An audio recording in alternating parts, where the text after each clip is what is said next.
Excellencies, distinguished participants, ladies and gentlemen. It is a great pleasure to speak to civil society representatives today. The COVID-19 pandemic has inflicted immense suffering across the world and brought about the most severe economic crisis in a century. The burden of this crisis is falling on those least able to cope, amplifying inequalities everywhere. Our world is fully capable of supporting those suffering most, but help is still not going where it is urgently needed. In most of the developed world, governments have adopted packages valued in the double digits of GDP to tackle the virus and its social and economic impact. But we have not seen the necessary level of global solidarity that would enable the developing world to do the same, as I have been appealing from the beginning. Ladies and gentlemen, this crisis is a human tragedy, but it is also an opportunity. It has demonstrated the potential for real change. People everywhere have adopted new ways of living, working, and socializing. Governments everywhere have reordered their priorities. For too long, we have been underserved by our global financial architecture. We now have a chance to reimagine global financing frameworks and put them at the service of humanity. This is the only way we will build a strong recovery from the pandemic and create communities and societies fit for the challenges of the future, from infectious diseases to the climate crisis and economic shocks. We must align finance with the 2030 Agenda for Sustainable Development and work across sectors and with all stakeholders. Since the start of the pandemic, civil society has mobilized its vast networks with a consistent call to support those most affected by the crisis. You held authorities of all kinds accountable. Civil society was a key part of the initiative I launched together with the Prime Ministers of Canada and Jamaica on financing for development in the era of COVID-19 and beyond. You made important contributions to the menu of options that emerged and reminded us of the human dimensions of this crisis. You advocated for the farmer trying to make a living in a degraded environment, for the schoolgirl facing the end of education and their dreams, for the millions of marginalized people struggling to survive. As we chart a new way forward, I count on you and your networks to continue to speak out. We need your voices urging policies and actions to recover better with sustainability, equity, and inclusion. We need your strong advocacy for debt relief for countries that need it, for a long-term view of debt sustainability, for private investment aligned with the SDGs and ambitious climate action, and for a financial architecture that enables inclusive, sustainable growth and development for all. Together, let's build an even more fruitful partnership between the United Nations and civil society so that the global response to the pandemic addresses the financial needs of all countries and communities. Let us make change happen from the ground up. Thank you.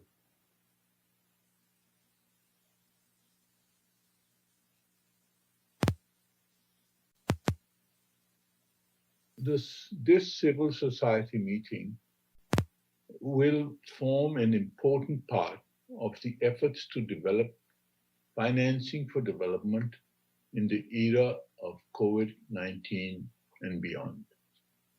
The United Nations is the only inclusive and universal forum to advance discussions that represent the voices of all actors, including civil society. The United Nations also has a role to mobilize actions by all. In my remarks as ECOSOC president at the September high-level event, I underscored the need for urgent, concrete measures by all stakeholders to address the current challenges facing developing countries. To support developing countries to tackle their specific challenges in the COVID-19 response and recovery, we need comprehensive measures to ensure that their economies recover and revive on the path of growth and development. Let me highlight a few concrete actions that we need to take to enable the developing countries to achieve a resilient, sustainable, and inclusive recovery. First, it is absolutely essential that we address the debt vulnerabilities and liquidity requirements of developing countries. Prime Minister Imran Khan of Pakistan called for a global debt initiative back in April. Secondly, investment flows, including those from stimulus packages, should prioritize investment in sectors aligned with the SDGs, such as sustainable infrastructure, investment in renewable energy, water and sanitation, transportation, information and communications technologies, health and education. There is a need for an integrated facility under the United Nations umbrella, which can harmonize investment policies and help developing countries in preparation of projects and feasibility studies, and in accessing financing from both the public and the private sector. Thirdly, fiscal policies are a crucial component of COVID-19 response and recovery. The pandemic is an opportunity to put in place an equitable international tax regime to enable developing countries to generate adequate domestic revenues to finance the SDGs.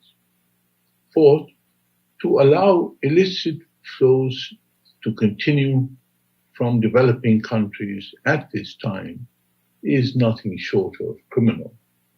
The FACTI panel interim report highlights that lack of financial integrity is a global problem, which requires global and inclusive solutions. I invite civil society to support the work of the FACTI panel. The COVID-19 pandemic should be the impetus to accelerate implementation of long overdue measures to set the world on a more sustainable and equitable development path, and to make the global economy more resilient to future shocks. The voices of civil society, your voices, will play a vital role, not only by contributing your expertise, but also by amplifying the call for a sustainable, resilient, and inclusive recovery from COVID-19. I look forward in the coming months to your contribution to the ECOSOC forums, such as the FFP Forum, the Development Cooperation Forum, and the High-Level Political Forum, which will advance some of these objectives which I have mentioned and contribute to a promotion of the SDGs. I thank you. We will now hear from Mr. Mahmoud Moyeldin, Special Envoy on Financing the 2030 Agenda, who will give an overview of the menu of policy options resulting from the initiative. Mr. Moyeldin, the floor is yours.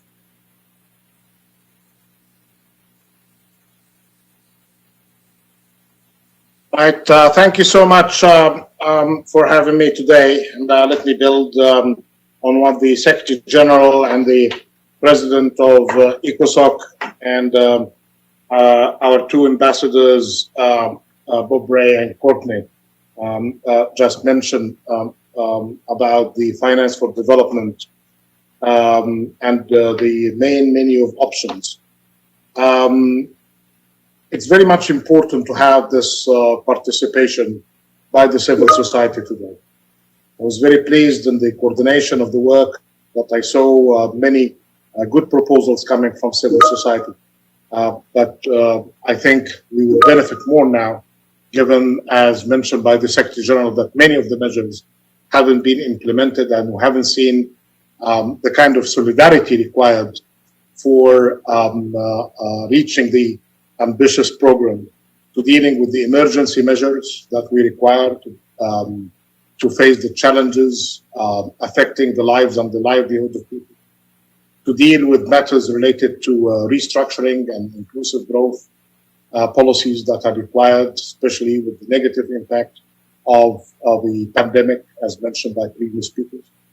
And definitely to be guided in all of that by sustainability and sustainable development goals in our policies, not really to compromise the necessary measures for sustainability based on lack of understanding of what should be done in linking the short-term measures with the mid-term and long-term measures. Easier said than done, but let's see how that being presented. And I have few slides to share with you very quickly. So I wonder if the slides could be uploaded.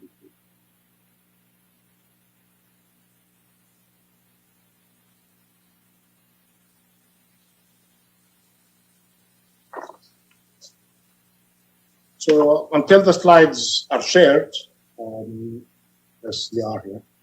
Yeah.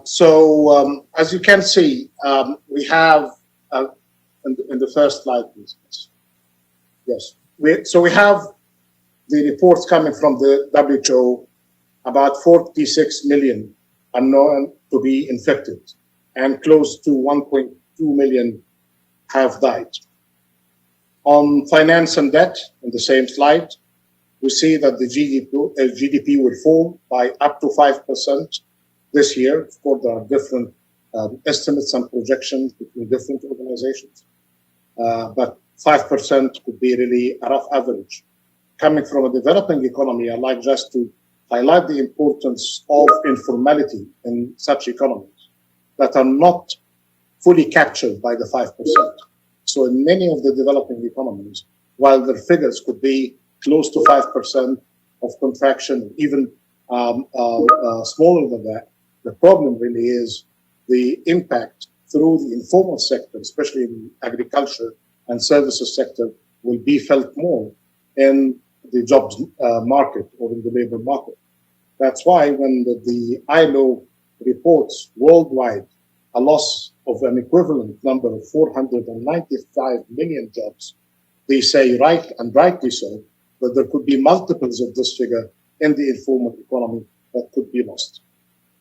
In addition to that, as you can see in the same slide here, that it is projected that up to 40% of FDI will be lost compared to last year. Remittances will be declining by up to 20%, and trade of a similar figure, 18.5 to 20% compared to last year.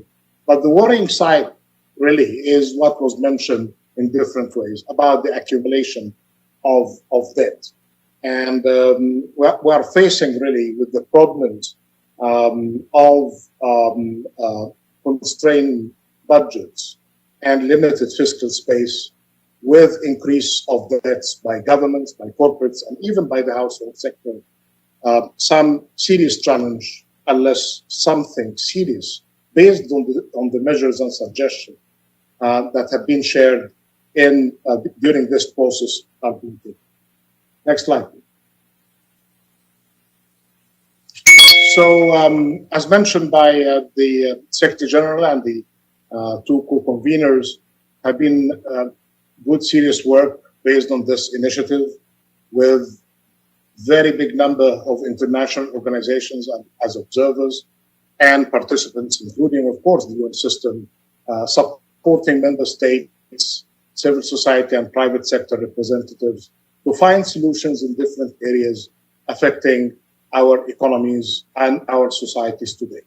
The issues they have been discussing in details in 6 discussion groups have been covering matters related to inclusive growth, building back better or building forward better, as some would like to say, matters related to sustainability and climate change, debt vulnerability, the role of the private sector, matters related to illicit financial flows and how to inject liquidity in the system. The process that lasted from May until the end of September, highlighted by a heads of state meeting, next please, next slide, had shown us that we need really to do more almost in every areas of work and policies supported by good evidence and finance. From the emergency measures required to deal with the challenges to the medium-term measures to the long-term measures. We have seen, for instance, among the emergency mobilization responses required, how to support countries, highly indebted countries, in particular low-income countries, by extension of the debt service suspension initiative further. How to improve the liquidity by injecting SDRs sustainable and to make it more directed to sustainability and to recovery. How to increase the ODA levels to provide counter-cyclical finance. How to establish new funds. There have been lots of proposals about funds, global funds, regional funds, thematic funds, sending a statement that there is a huge demand for help and support. Next slide, please. On the sustainable and inclusive recovery, there have been a variety of suggestions coming, not beyond the debt service suspension initiative, into debt restructuring, debt cuts and debt cancellation, debt swaps, supporting the social protection, including measures related to universal basic income. Because this crisis and its impact on the economy and society will be with us for a while, unfortunately. Inclusive health systems, universal health coverage have been highlighted as well, learning from the experience on handling the crisis and how the weak health systems didn't really help people, even in some advanced economies. Public finance is required to support jobs, small and medium enterprises, and dealing with the challenges, as I mentioned, of the informal economy. And you cannot really talk about debt management, debt restructuring. We cannot talk about finance for development while there is a huge leakage in the system through illicit financial flows and tax evasion. So there are lots of calls about that, and we appreciate really the good suggestions, the very constructive proposals coming from civil society about that. Next slide, please.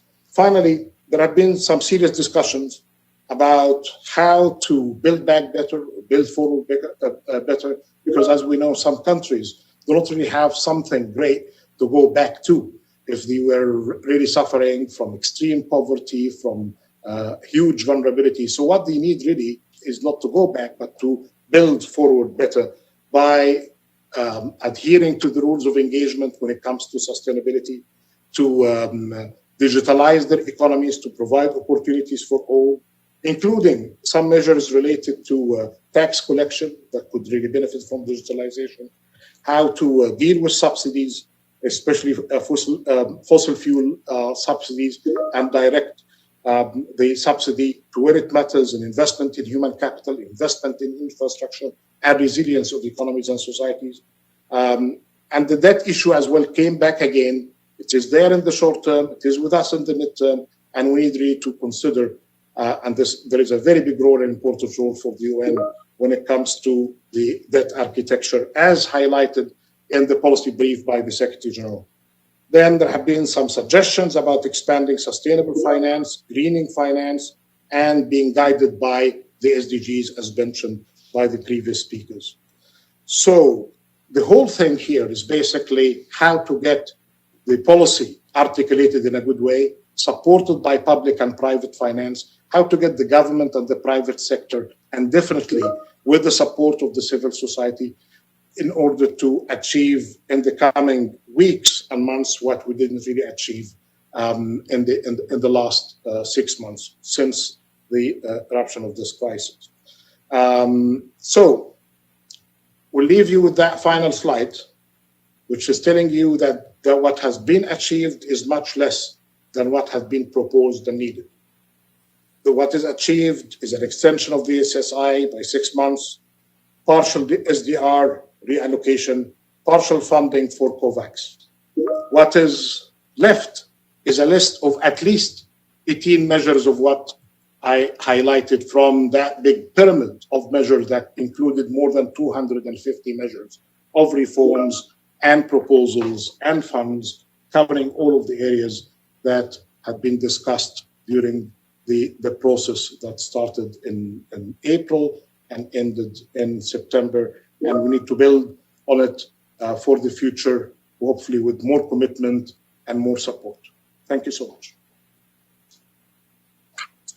Thank you, Mr. Moyeldin, for that whirlwind tour of the initiative in the era of COVID-19 and beyond, and especially for a reminder of the goalpost that we still must reach if we are to build back better in this critical decade of action. Mr. Moyeldin provided a snapshot of the challenges that face financing for development in the midst of a global pandemic. To help us to unpack this further, we need to look at financing for development from a grassroots perspective. So we now will hear from Lydie Nakpil from the Asian People's Movement on Debt and Development. Please. Thank you, Madam Chair. Your Excellencies, fellow speakers, and participants, I bring you warm greetings on behalf of civil society organizations from around the world who are actively engaged in the financing for development process. We very much welcome this opportunity to reiterate our deep and urgent concerns regarding the response of the United Nations and of individual governments to this unprecedented moment of intense multiple crises, the COVID-19 pandemic, the global economic recession, and the escalating climate emergency. As we expressed in our open letter to heads of states meeting at the UN last September 24, initiated by the Civil Society Financing for Development Group, we have yet to see decisive, meaningful, and necessary multilateral decisions and actions that will not only enable people and communities to survive this multiple crisis, but will also lead to systemic and enduring solutions that is centered on the rights and well-being of people and the health and safety of our planet. We urge leaders of all nations to collectively go far beyond temporary cosmetic palliatives and address the profound flaws of the system that has led to and allowed so much devastating suffering and loss. In that same letter, we outlined some immediate steps to ensure policy and fiscal space needed for a decolonial, feminist, and just social transformation. This include, among others, the following: extensive, deep debt cancellations and the establishment of a sovereign debt workout mechanism at the United Nations that will comprehensively address unsustainable and illegitimate debt. Liquidity injection commensurate with the level of need among developing countries through a new allocation of special drawing rights combined with the reallocation of the unused ones. A UN tax convention to comprehensively address tax havens, tax abuse by multinational corporations, and other illicit financial flows through a universal intergovernmental process at the UN. And mandating the organization of an international economic reconstruction and systemic reform summit under the auspices of the United Nations to move towards a new global economic architecture. And may I also add the immediate stop to all public financing and subsidies for fossil fuel energy. We emphasize the call for democratization of global economic governance, recognizing the right of every country to be at the decision-making table and not only those concentrating power or resources. A new global governance that promotes equity, equality, and common but differentiated responsibilities on the global commons. Thank you very much, and we very much look forward to our exchanges in this next 2.5 hours. Thank you to Lydie Nakpil for a much needed regional perspective on the issues and for helping to ground the discussion on financing for development in the real economy. and in the lives and livelihoods of millions. Let's turn now to a video testimonial from Lima, Peru, to help us put a human face on the unprecedented challenges facing us today. Este video es parte de una serie de testimonios sobre cómo afecta la pandemia del COVID-19 en los barrios con menos recursos de América Latina. Hoy viajamos a Perú para hablar con Maritza. Sus hijos asisten al colegio Fe y Alegría, un colegio de convenio con el Estado bajo la administración de la Congregación de Hermanos Cristianos que educa a más de 1.500 estudiantes. Se encuentra en San Juan del Lurigancho, el distrito más poblado de la ciudad de Lima. Yo vivo acá en San Juan del Lurigancho, soy la señora Marixa Fuño Díaz. Acá mi barrio somos personas muy buenas y muy sencillas, muy trabajadoras. Y cuando hay necesidad unos a otros nos apoyamos. Acá antes no teníamos agua de desagüe, más bien ahora para este mes han soltado agua. Antes que llegara la cuarentena trabajaba en costura. Mi esposo, yo en mi hogar yo trabajaba y cuidaba a mis hijos así. Ahora mis hijos están aprendiendo por virtual, por el celular, por el WhatsApp. Tengo un celular, un aparato para compartir con mis hijos. Con los dos mis hijos se comparten con un solo aparato. El otro va a cumplir 5º grado de secundaria, este año es promoción. Mi hijo Brian es 5º grado de primaria, entonces para poder cumplir sus tareas me hacen recargar semanal 5 soles. Pues con eso hay 3 días la internet dura y con eso tiene acceso para cumplir sus tareas. Mi hijita también ahorita no está estudiando, tiene 3 años, estoy tratando de enseñar en la casa nomás lo que yo puedo. Y no sé si atrasará a mi hija. Ahorita estoy buscando dar comer a mis hijos. Únicos, eso es más importante. No sé en qué voy a trabajar, qué voy a hacer o a dónde voy a ir. Después de cuarentena, si habrá trabajo o no habrá trabajo, no sé qué haré. Yo tenía una meta, que yo tenía una deuda en un banco, terminar el mes de diciembre y hacer estudiar a mis hijos. Mi hijo termina este año 5º grado secundaria y me meteré que siga estudiando.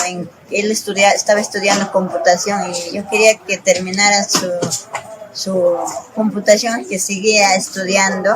Gracias a Dios que estamos sanos y salvos, sea lo que sea estamos pasando acá. Este video fue realizado por Equidad para la Infancia y Equity for Children en colaboración con A Chance in Life. Si quieren compartirnos su propio testimonio, conocer qué más estamos haciendo o colaborar en algún proyecto, no duden en escribirnos. También nos pueden seguir en nuestras redes sociales. Muchas gracias por llegar hasta aquí.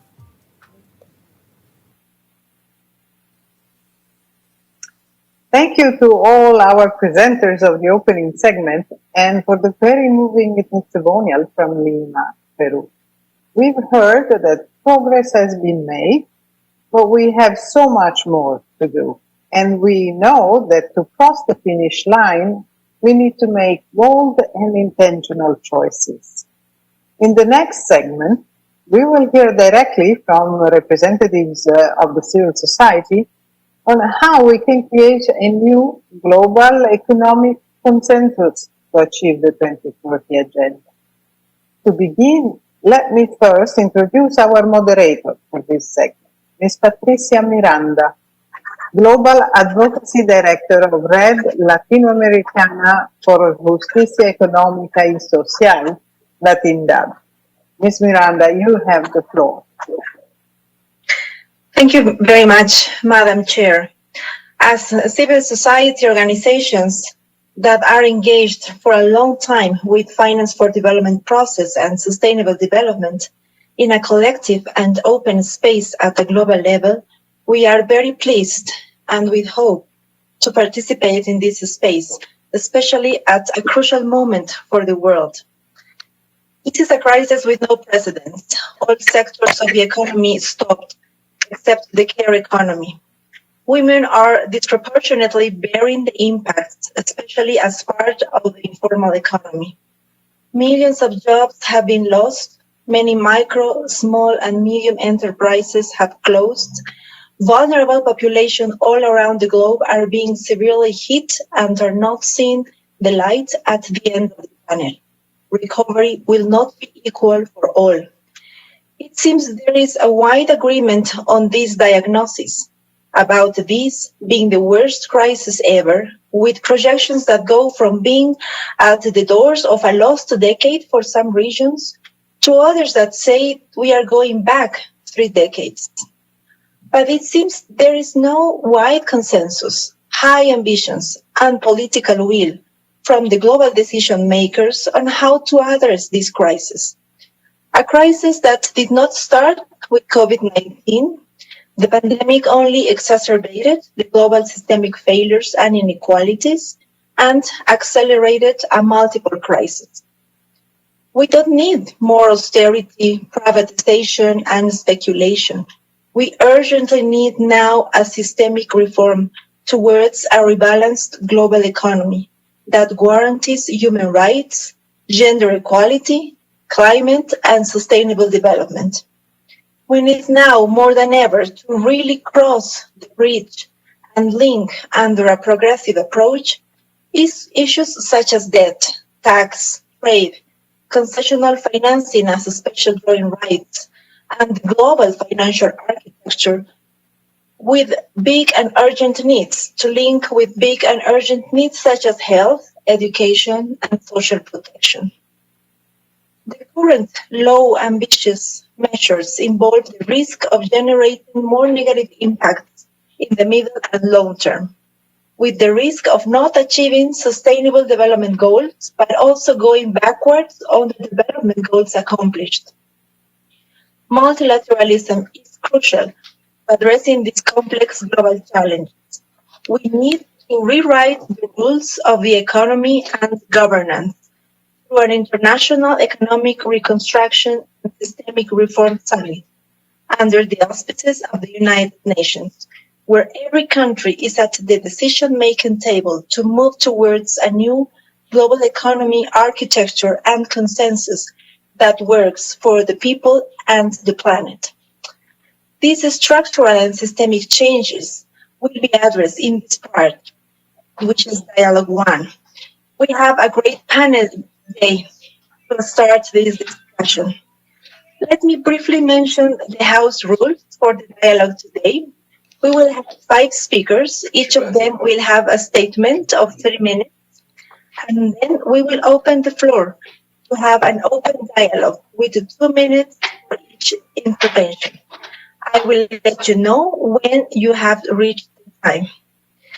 So without further introduction, I am very pleased to present our first speaker. We have Bhumika Mushala from the Women's Working Group on Finance for Development. Bhumika, the floor is yours. Your Excellencies, delegates, and colleagues, I speak on behalf of Third World Network and the Women's Working Group on Financing for Development. A feminist and decolonial economy addresses the intersectional inequalities of gender, race, ethnicity, caste, class, age, and sexuality which underpin the global economic and financial architecture. The crises of health, economy, livelihoods, climate, and polarization exacerbated in this pandemic are the result of an unjust social contract that often prioritizes the private sector over the public sector and people. The imbalanced power relations in the gender division of labor means that this pandemic has been defined by gender inequality. Women have disproportionately borne the risks and costs of this pandemic, especially affecting agricultural and domestic women workers in the informal economy.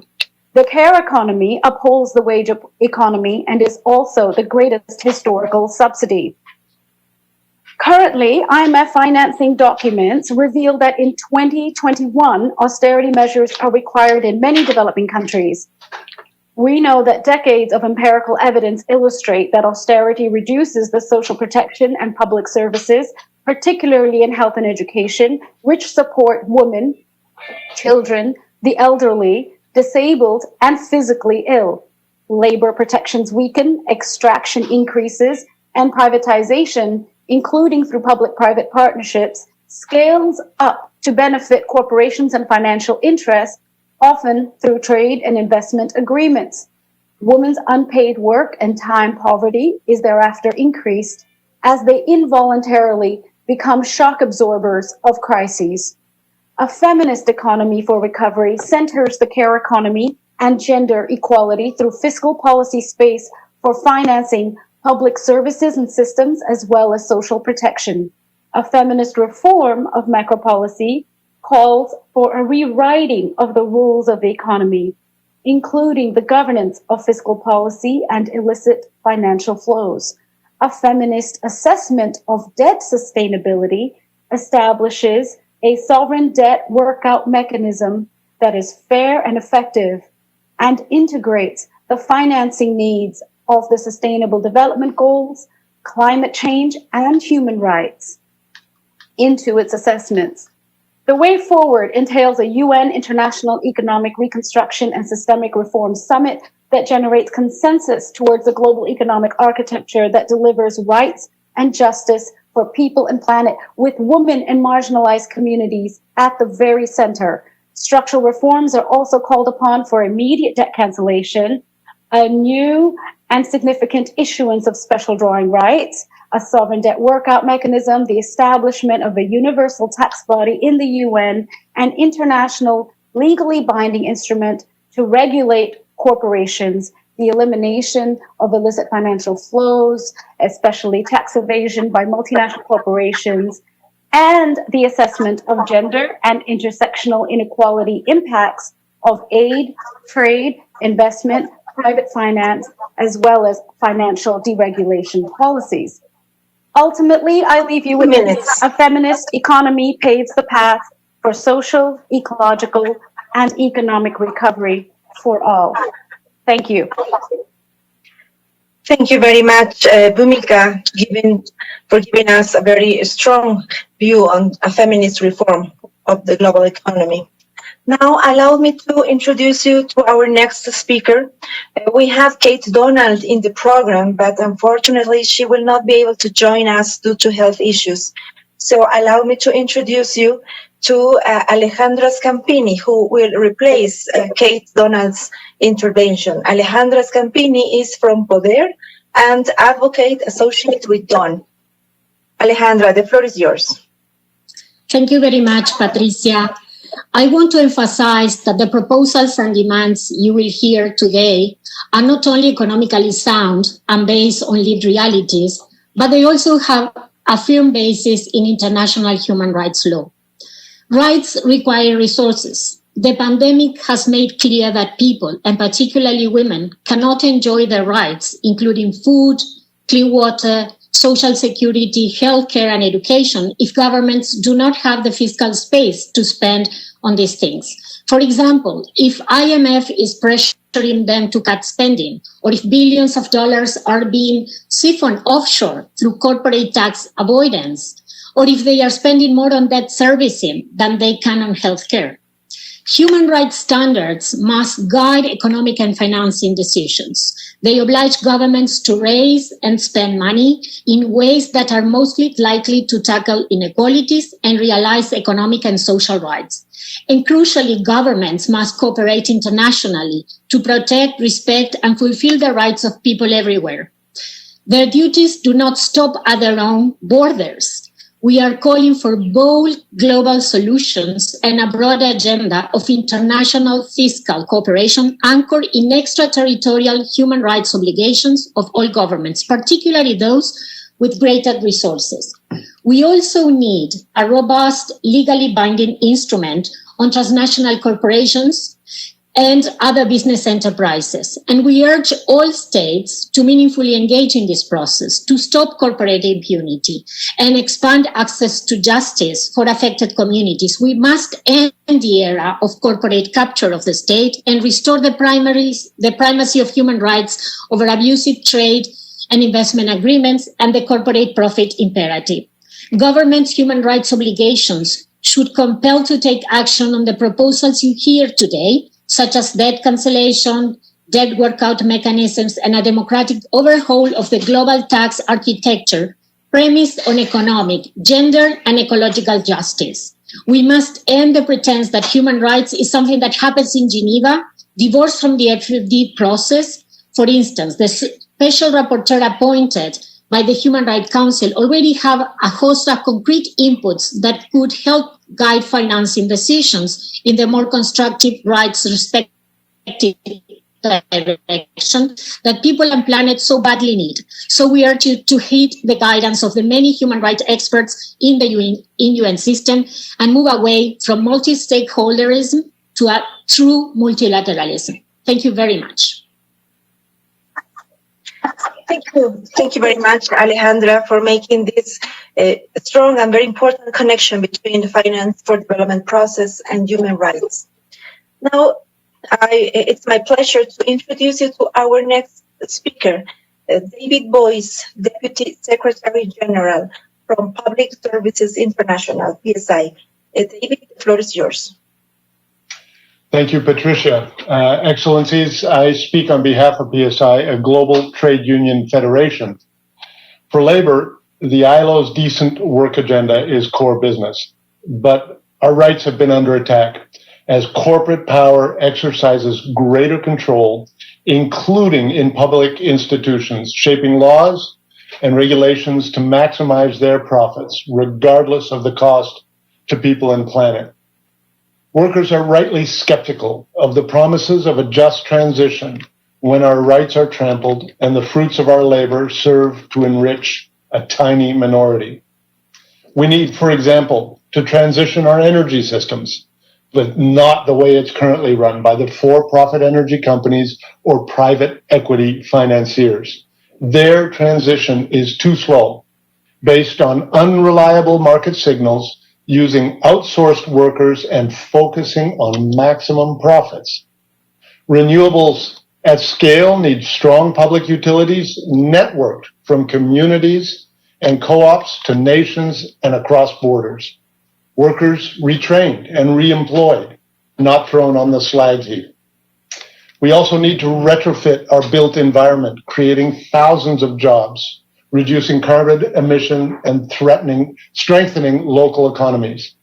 The market is not delivering this transition. So governments must step in with industrial planning and appropriate financing tools. We don't see those here. If communities are to be really resilient, they will need more and better public services, not more austerity, privatization, and speculation. We need public investments in workers to protect our lakes, rivers, and aquifers, our forests and oceans. We need new designs for our urban areas. We're going to need more protections for migrants, refugees, and internally displaced peoples. We all need the promised climate funds, which are not materializing. Under COVID, the great revealer, as Ambassador Bob Ray said, we finally see the many workers who provide our essential services day in, day out. Young workers, migrants, women, people of color, all on the front lines, most underpaid, many without rights or protections. They and more will be called to help us through the impending climate crises. They deserve the attention and protections of our economic and financial policymakers. Finally, we call attention to UNCTAD's important 2019 and 2020 trade and development reports on the steps for a global Green New Deal and a financial recovery from the pandemic. We also alert to the Financing Commons Summit next week, which must allow national development banks to focus on long-term social and development priorities with enough capital and strong mandates. This is a time for bold solution, not more of the same. Labor stands with the statement made by our colleagues here today. Thank you very much. Thank you very much, David. And this type of linkages are very important to link workers' rights and people on the front line with climate change. Thank you, David. Now, allow me to introduce you our next speaker, Tete Hormeku. He is Head of Programs from the Third World Network, Africa. Tete, please, the floor is yours. Thank you very much. Excellencies, fellow participants, thank you for the opportunity to share an African civil society perspective on the United Nations system in the issues of global trade and development process. Much of the existing regime for the governance of global trade is, as we all know, not fit for purpose. The World Trade Organization remains trapped in the relentless effort by its powerful members to promote and entrench transnational corporate interests at the expense of the needs of people and of the equitable development of poorer countries. Not able to have their way in the WTO, the same powers have instigated the proliferation of regional free trade agreements, which essentially replicate the same corporate objectives and power grab. We need alternatives to such imbalance of power that lie at the heart of the WTO and these inequities and failures. This is especially urgent in these times of a continuing global pandemic with its consequent disruption of the basic function of economies across the world and an unrelenting humanitarian catastrophe on top of climate crisis. Equitable and inclusive global processes are required for collective action and global solidarity to address issues as wide-ranging as health services, medicines, food, resources, climate change, and equitable and inclusive productive systems.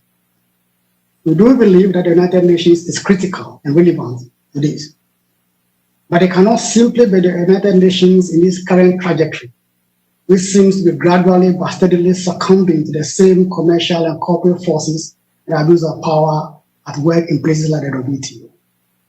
Rather, we must rekindle the spirit and purpose of the UN in its formative decades.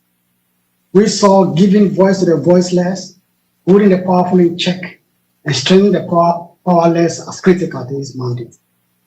Crucially, this means rediscovery and renewal of the mission, the foundational mission in the establishment of UNCTAD as the one segment in the United Nations system, which was tasked explicitly to give poorer nations and people a fairer shot in the generation and distribution of global wealth.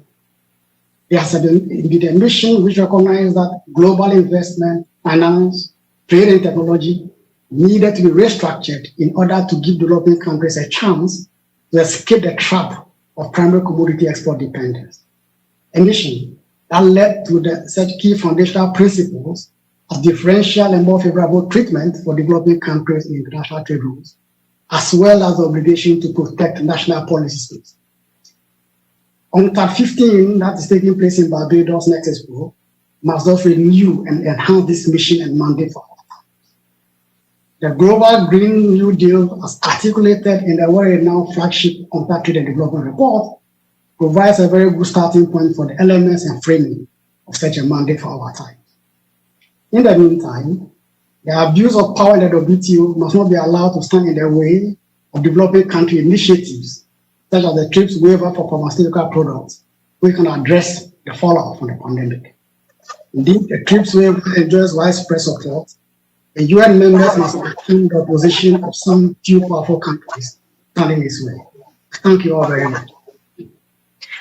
Thank you very much today for strengthening this the importance of multilateralism, the important role of United Nations in this process, and just reaffirming our motivation and commitment towards UNCTAD 15.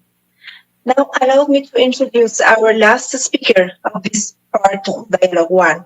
She's Elenita Daño, Co-Executive Director of ETC Group. Please, Elenita, the floor is yours. Thank you, Patricia. As the so-called Fourth Industrial Revolution dawns in a world that has committed not to leave anyone behind, the benefit of science, technology, and innovation, or STI, for the betterment of humanity should be front and center. There is an urgent need for paradigm shift towards technology justice and governance in a world where the technology divide between the North and the South, rural and urban population, the haves and have-nots, and between genders remains stark. The pandemic has emphasized this even more, as 1.6 billion informal economy workers suffered massive damage to their livelihoods, and over 300 million people lost full-time jobs worldwide, and about 115 million people will be pushed to extreme poverty by 2021. the wealth of tech billionaires soared by 41% during the pandemic, cashing in on lockdowns, social distancing, and health standards. This is an ethical and development issue that the UN cannot turn a blind eye to.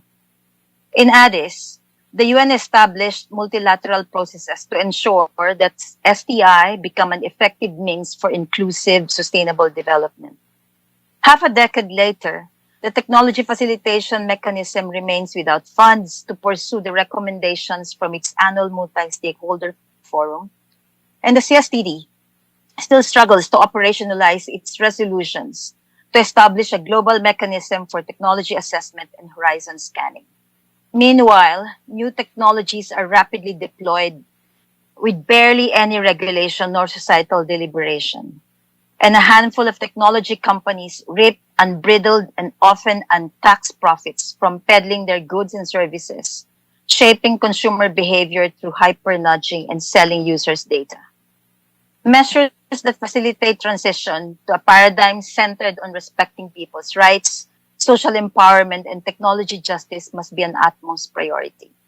As the UN, governments and institutions grapple with the governance of new technologies, there is an urgent need to create a multilateral mechanism for broad, transparent, inclusive, and accessible deliberations on current and potential impacts of new technologies on the environment, the labor market, livelihoods, and society, as aspired at UNCED in 1992 and at Rio +20, but remained unimplemented. New technologies must be evaluated by society before they are deployed in anticipatory, participatory, and transparent processes that put the common good before and above profits for a few. Horizon scanning and foresight capacities need to be developed among countries and communities and should identify options beyond technological solutions. Proven, tested, environmentally sound, and accessible technologies and innovations that address the needs of peoples and communities and promote their full potentials and capacities must be prioritized. Thank you.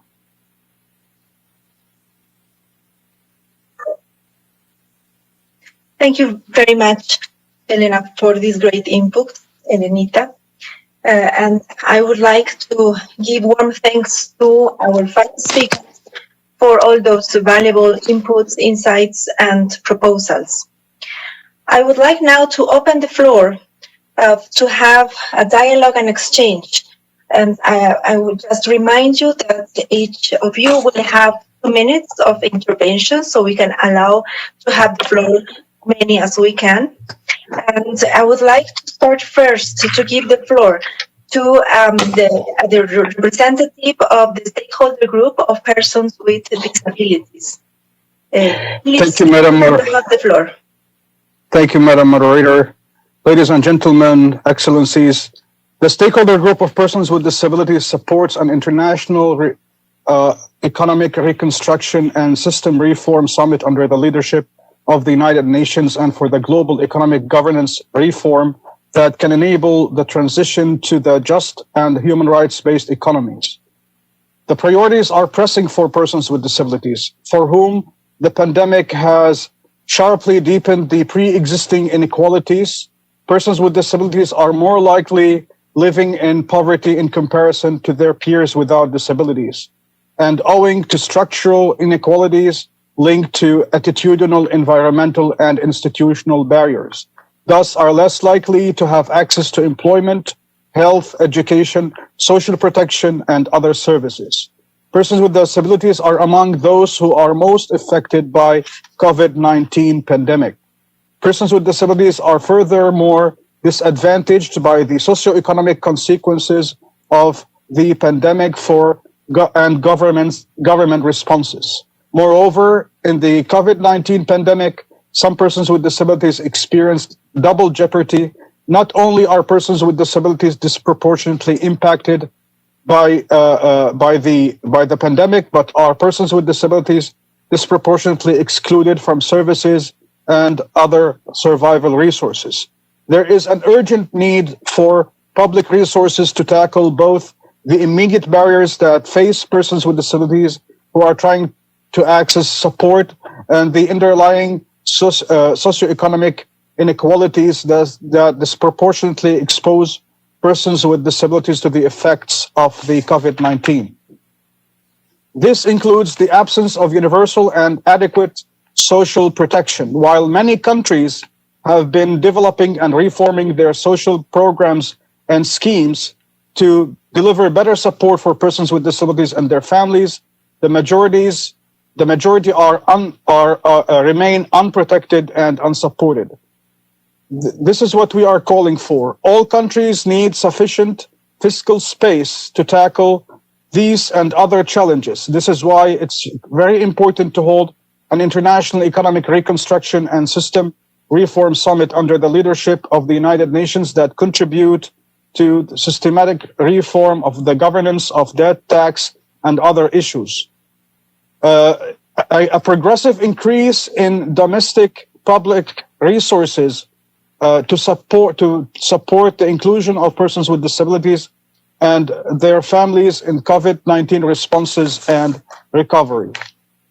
Domestic resources are fundamental for this, but international cooperation has a key role to play. If economic public reforms are proposed, non-discrimination against persons with disabilities must be a key criteria in their assessment.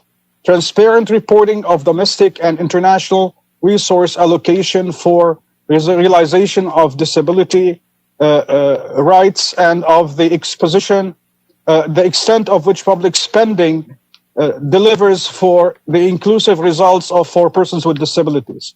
All governments and development actors should collect data disaggregated by disability, sex, and age to adequately assess the impact of programs and projects on lives of persons with disabilities. Providers of professional development assistance should adopt and systematically use the disability marker of the Development Assistance Committee of the Organization of Economic Cooperation and Development to adequately measure and monitor the financing for disability inclusion. Close consultation and active involvement of persons with disabilities and their representative organizations in all efforts in all international cooperation and the planning and implementation and monitoring of COVID-19 response recovery efforts are needed. Inclusion of persons with disabilities and their representative organization is more important than ever, not only to address barriers and inequalities, but also to tackle new and emerging challenges. Thank you very much. Thank you very much for that important intervention and linkages. I would like now to invite Pradeep Dey from Academia, ICAR, Indian Institute of Soil Sciences, Bhopal, India. Please, you have the floor. Okay, thank you, ma'am. Thank you for this opportunity. First of all, I'd like to say that this particular COVID-19, it has two-pronged effort. First is the global economy, there is a downward trend in growth. And number two, the fiscal prudence is taking a back seat because of this, again, this propelled by the lower growth rate. So the main emphasis, particularly in the case of our country, we had a very good emphasis on soil health earlier. But now, because of this emphasis on primarily it is required to control the crisis, the emphasis has been shifted.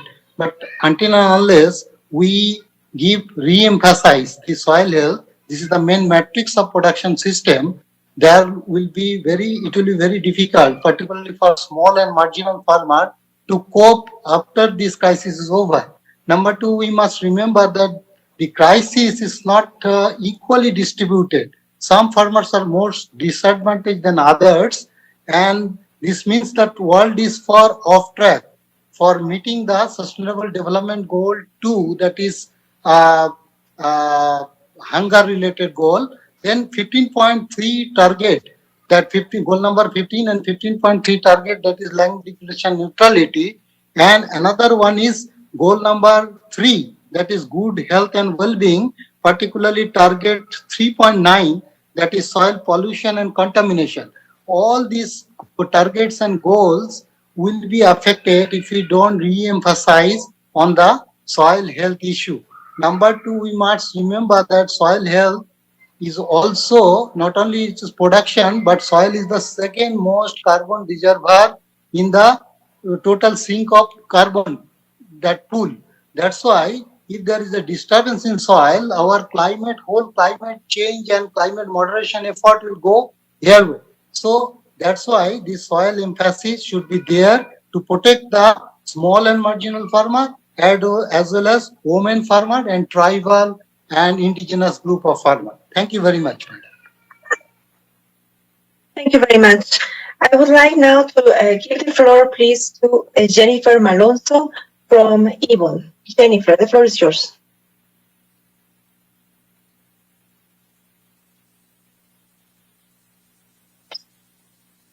Thank you, Patricia.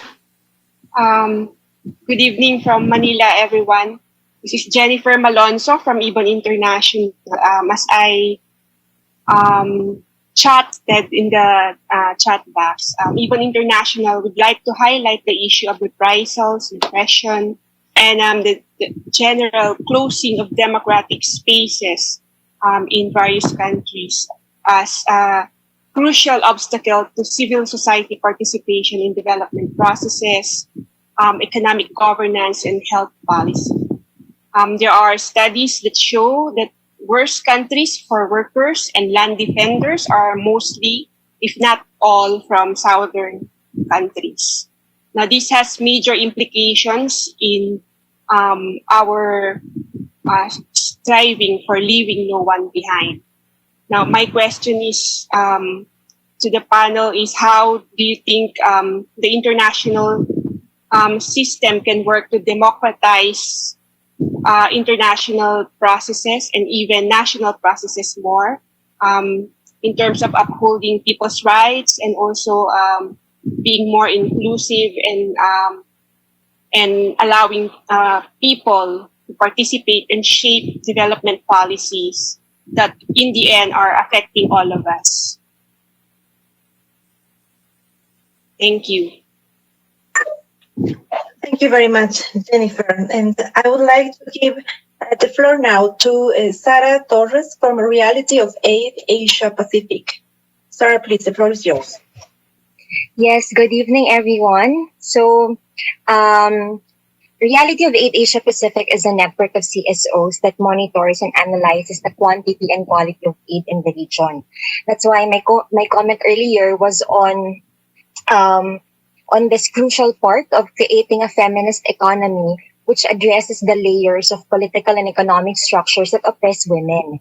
So many of our members have reported that such examples, which have been exacerbated by this lockdown, include the repressive, misogynist state violence, to the double burdens of housework, and to poverty wages in garment value chains. And of course, as development actors, we must then ensure that our economic agenda tackles these realities and that our agenda, political and economic agenda, addresses the inequalities experienced by women, especially those of southern working women. And one of course, the contributions of Reality of Aid is to always push for an increased and better ODA, especially for gender equality and women's empowerment programs through this feminist and people-centered lens. I also have a question with regard to, in relation to this intervention, is how then could we work to end the dependence of many southern economies on exporting primary commodities, which women are part of this labor force. And also this would mean their necessary transition away from resource extractivism whose benefits have been captured by corporate giants. So that is my intervention in question. Thank you so much.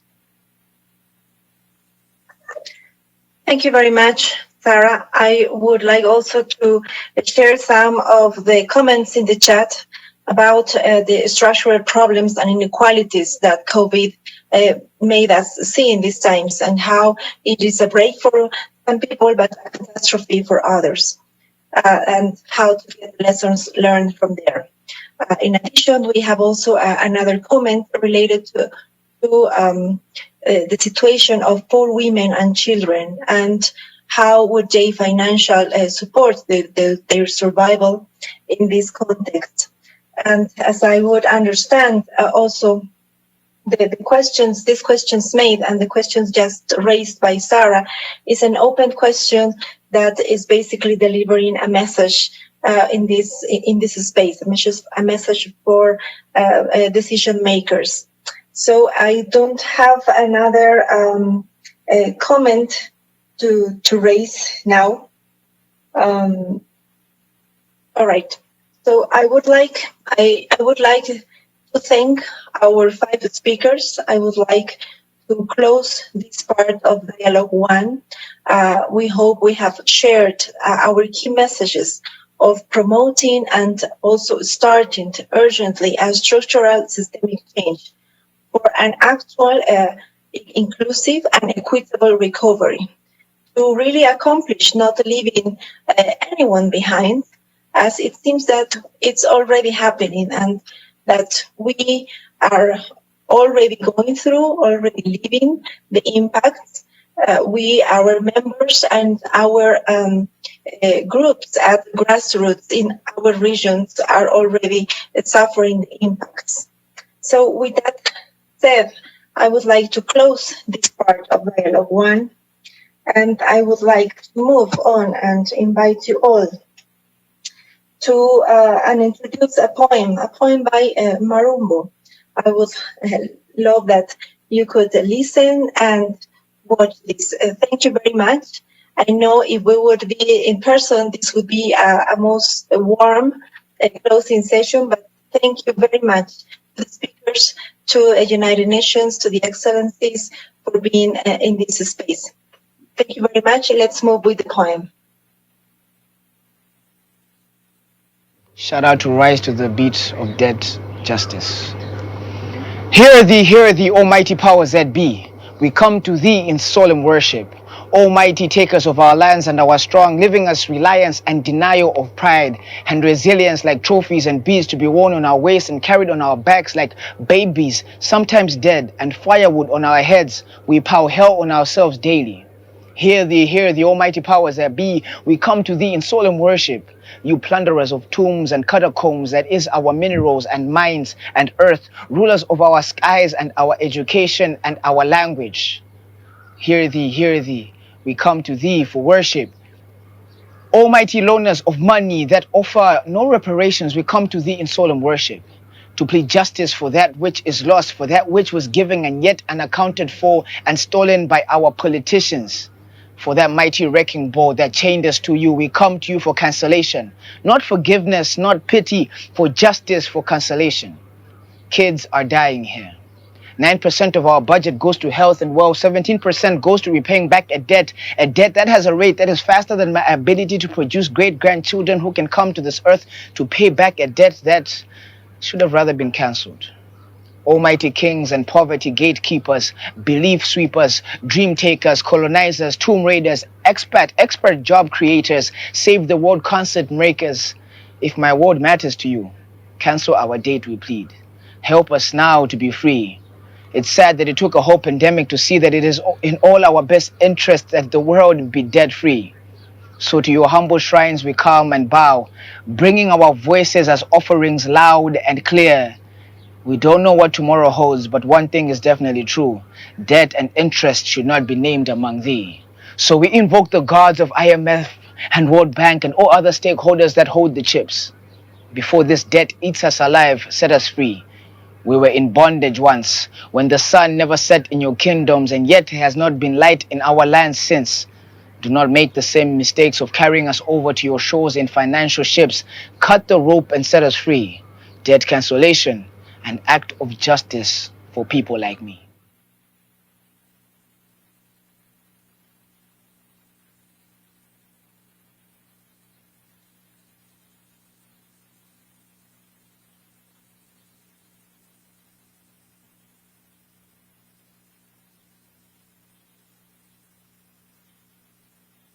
Thank you, everybody, for those beautiful intervention and this heartfelt poem we just heard. In the next segment, we will shift the needle slightly to focus on financing for development from a different angle, that of fiscal and policy space for socio-economic transition. To begin, let me introduce our moderator for our second and last segment, Ms. Letizia Saldana, the Director of the European Network on Debt and Development, Eurodap. Ms. Saldana, please. Very much, Madam Chair, for giving me the floor, and I'm very happy to open this second segment. I'm here on behalf of Eurodad, but also on behalf of the civil society group on financing for development. It has been a group that I've had the privilege of being part of for a number of years. We have been advocating civil society's voice at the Financing for Development conferences in the process right through these years, and this year particularly in the process addressing financing the recovery from COVID-19. Friends, we've heard from the United Nations, we've heard from the World Bank, we've heard from academia and think tanks about the billions of people, billions of extra people who are being pushed into extreme poverty because of this pandemic. But today, in the testimonies that we've heard, in the video at the beginning, in the chat, in all the interventions, we've heard from our work as civil society organizations about the dramatic consequences of the health, social, and economic consequences together with the climate crisis, and how it's impacting on informal workers, women, girls, children, youth, and particularly, as was mentioned by one of the respondents in the last session, of handicapped people and the double jeopardy they face. It is clear that all countries have to intervene, and fiscal policies is an important avenue to address, first of all, this humanitarian emergency, but also the medium and long-term responses that are needed to overcome and respond to the current crisis we face. But unfortunately, the majority of countries do not have access to the trillions and the billions that some countries are right now pumping into their economies. So many of them, as we've heard in this very moving poem that we just heard, are saddled with unsustainable debt burdens that they'll carry and their people will carry for generations on generations. Many are right now in deep debt distress and negotiating or being pushed to negotiate with their creditors. On the other hand, we have seen, not only this year, but over the years, how domestic sources of revenue, whether through taxation or whether through trade, are being undermined by a system of tax governance that is totally unworkable, is totally broken, by a system of trade and investment regimes that are not working for developing countries. On the other side, we have an international cooperation system where we see the trend of ODA, official development assistance, deepening on the negative side further this year.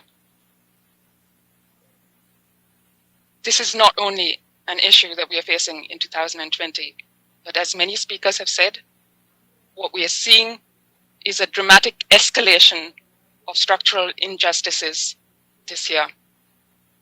I think the process that was spoken of right at the beginning, which has been headed by the UN Secretary General together with the Prime Ministers of Canada and Jamaica, were a very important and welcome symbol from the United Nations. The menu of options offers a shopping list. Let's be clear about that. It is full of a number of possible policy interventions and sometimes contradictory proposals. So the question that we are going to address today in the second segment is how we will address this. How are we going to take this forward? What are the elements from the menu of options that we need to highlight as civil society that need to be addressed, that need to be responded to, that need to be acted upon?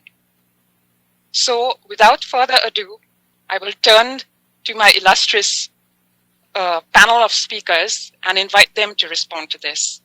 And they have the challenging task, each in 3 minutes, to highlight how and what are the elements of the menu that the UN should focus on to strengthen fiscal and policy space for socio-economic transformation of developing countries. I first of all turn to Farooq Tariq, from the who is the General Secretary of the Pakistan Kisan Rabita Committee. Farooq, you have 3 minutes to make your point. Thank you very much.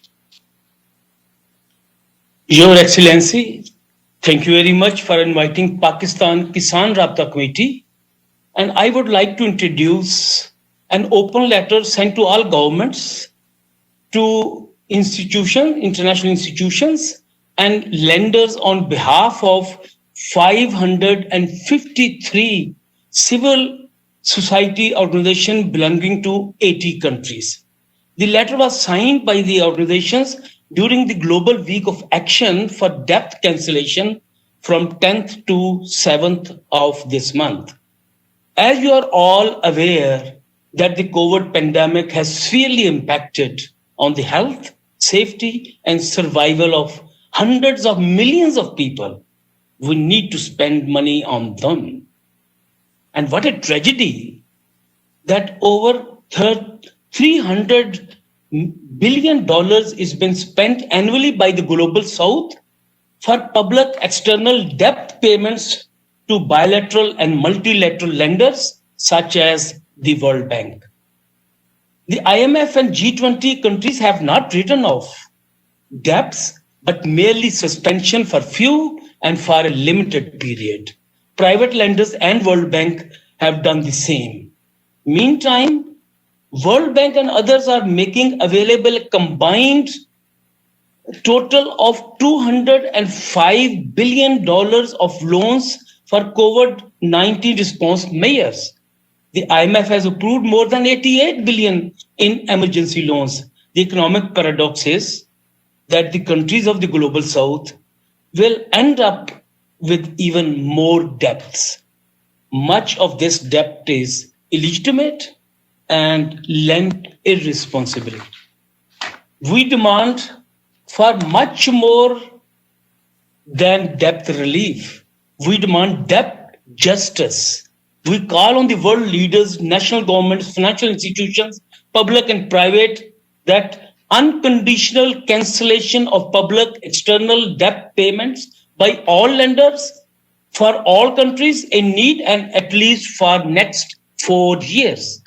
Use of resources freed from debt to address the immediate need for vital and universal health care, social protection, and other essential services. National debt audit, both government and private, and independent citizens audit. A fair, transparent, binding, and multilateral framework for debt crisis resolution under the auspices of UN. Thorough-going national and global review and changes in lending, borrowing, and payments, policies and practices.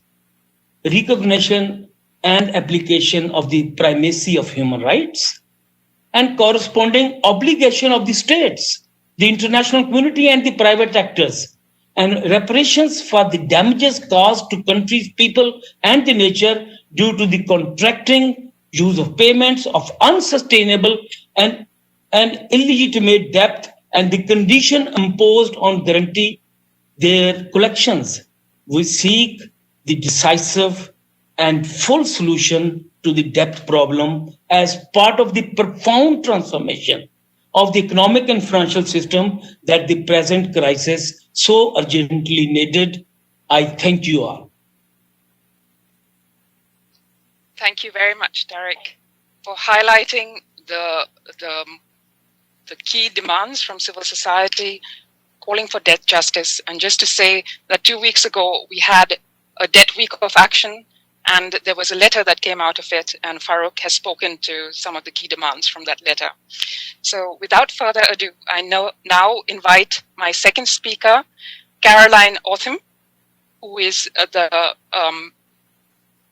Policy Coordinator for Africa from the Global Alliance for Tax Justice. Caroline, you have the floor. Thank you, Your Excellencies and colleagues from civil society. A good evening from Nairobi, Kenya. Today, I'm speaking on behalf of the Civil Society Financing for Development Group and the Global Alliance for Tax Justice, including the Women's Working Group on FFD and the Global Alliance for Tax Justice, Tax and Gender Working Group. I will emphasize and reiterate CSO concerns and demands on the problem of illicit financial flows, including some process suggestions on how the UN tax process can shift gear. I want to reiterate the submission made to the IFF discussion group by the CSO FFD group that curbing illicit financial flows need to be addressed at the global level by strengthening international tax cooperation through the setting up of an intergovernmental tax commission within the auspices of the United Nations, particularly because developing countries do not have any other forum to address this global issue, and they have been systematically excluded from the very much needed policy reform processes. They can defend and safeguard their individual national interests only through a collective action at the United Nations. The COVID crisis has deepened and exposed socioeconomic inequalities, including gender inequality. And we see an increasing illicit financial flows and widespread tax evasion and tax avoidance as a huge obstacle to domestic resource mobilization. They perpetually reduce public revenue for the provision of adequate social services and to finance development.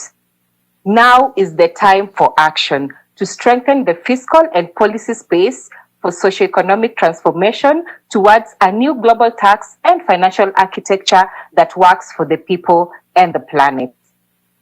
Now is the time for action, and the way through which illicit financial flows and tax dodging could be overcome is for the current UN tax process to lead to a UN tax convention. It is time to back a truly universal intergovernmental process at the United Nations to comprehensively address tax havens, tax abuse by multinational corporations, and other illicit financial flows that obstruct redistribution and drain resources that are crucial to challenging inequalities, and particularly gender inequality. Secondly, taxing income, wealth, and trade should be seen to support the internationally agreed human rights frameworks, as without taxation, we cannot mobilize the maximum available revenues. Lastly, tax abuse also needs to be considered under the extraterritorial obligations of states towards other states, not to hamper the enjoyment of human rights via blocking financing through abusive tax laws, rules, and allowing companies and wealthy individuals to abuse tax systems. Thank you. Thank you very much, Caroline, for highlighting all the important measures that have to be taken, particularly at the level of the global tax system, to ensure that countries have the fiscal space to be able to shore themselves up to address the short-term, medium, and long-term effects of this crisis. I now turn to Rebecca Mallet, the co-chair of Global Call to Action Against Poverty, to take the floor. Rebecca, the floor is yours. Thank you very much. Good morning, good afternoon, and good evening, everyone. I'm Becky Malay from the Global Call to Action Against Poverty. I'd like to start with the ABCs of my topic, but I'll start with D, debt. There's an increasing trend of indebtedness of low and middle income countries to fight COVID. The current debt service in some African countries is about 20 to 40% of revenues, which result to low investments in food, public health systems, and education. Fiscal space is also limited by payment conditionalities such as sovereign guarantees, tax breaks, and foregone revenues from free trade agreements. On education, letter E. Globally, we need a total of about $340 billion to send all children of developing countries to high school. Only $39.5 billion in aid is actually needed, equivalent to 8 days of military spending. While many learners have no tablets and laptops, video game spending is $159.4 billion US dollars in 2020, and 1.739 trillion is actually spent for the military operations. We go to F, illicit financial flows and food. We start with food. Food supply chains have been disrupted. In the Philippines, farmers, fisher folks, rural women, youth, and other informal workers in the urban areas are worst hit. These are the people who produce our food, the essential workers who transport them, and the micro and small entrepreneurs who sell them. With the typhoon season, rice farmers have been forced to sell their harvest lower than the production cost of US 25 cents a kilo to avoid further losses. The high cost of production is due to the government's low investments in climate-proofing agriculture, corruption, and the policy to prioritize rice importation. On IFFs, we need multilateral efforts to stop illicit financial flows that can effectively enforce tax laws, detect and punish corruption, stop the extractive industries and the multinational enterprises from profiting at the expense of nature and peoples. In Africa alone, 88.6 billion of capital flight can fund 1/2 of the SDG financing gap.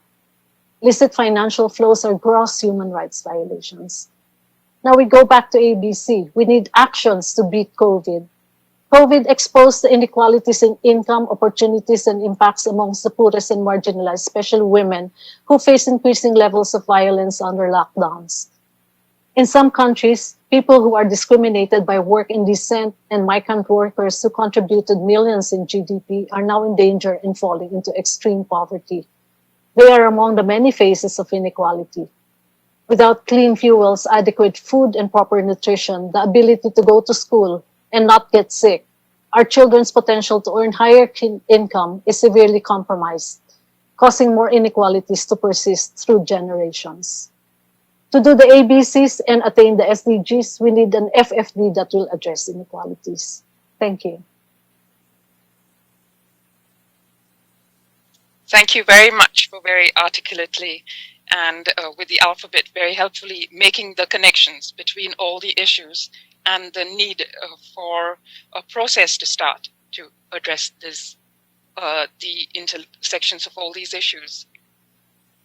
I now turn to Artemisa Montes Silvan, who is the Executive Director of the Mexican Observatory on Crisis, to take the floor. Artemisa, the floor is yours.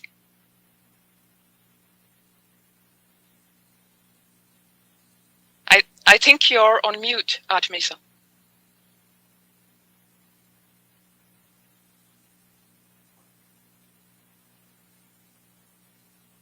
Me now? Yes, we can hear you. Thanks you for your introduction. Excellent. If you can come closer to the microphone, it'll be more helpful because you are still quite quiet. Is it better like this? Yes. Go ahead and try to speak up. Thank you. Yeah. Thanks, Jim, for your introduction. Excellent. Dear all. COVID-19 pandemic has brought the world to the brink of an crisis that was already due to the rapid increase in asset prices, debt, private and public, as well as a dramatic margin. Even before the pandemic, negative interest rates has fostered share buybacks and mergers and acquisitions, leading to unprecedented levels of capital concentration and centralization. This economic expansion has been supported on poor regulations, financial liberalization that usually leads to crime. Capital account liberalization attracts largest capital in that increase the pressure on loosely regulated domestic financial systems capable of preventing currency and maturity changes or effectively managing credit risk.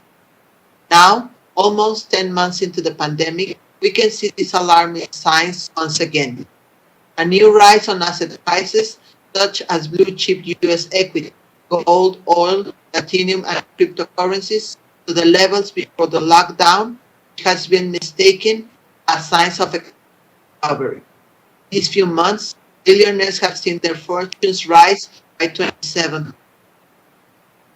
On the other hand, many measures to cope with the pandemic have been credit-based, opening the door for further instability.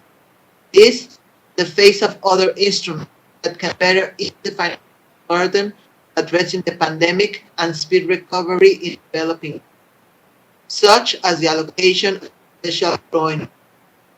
This solution will not just strengthen the budgets of low and high without the debt, will open the door for fully strapped donors to increase their support for development. The lack of regulation has also favored the rise of private entities, credit rating agencies, non-appointed regulators of national. They, which continue to underplay development risk of elements such as environmental, quality, or the rising food prices and scarcity produced by the commodities future market that can result in food riots among this scenario. It is always important to remember that the Bretton Woods institutions are members of the UN system and not supranational or self-governed. Consequently, it falls under the purview of the UN states to assess the developmental impact financialization has had and decades is foreseeable. Even more, COVID-19 pandemic has stressed the need to build a heart of the UN, a new financial regulatory system for people.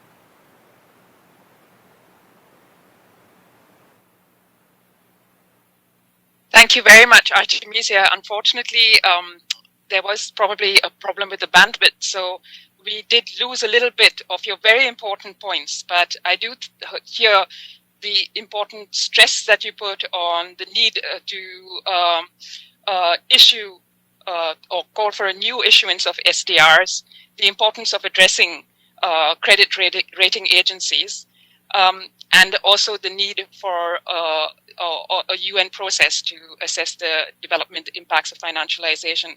So thank you very much, Artemisia, for that. I now turn to Magdalena Sepulveda, who is the Executive Director at the Global Initiative for Economic, Social, and Cultural Rights. Magdalena, the floor is yours. Thank you, Jan. Distinguished delegates, fellow speaker, participants.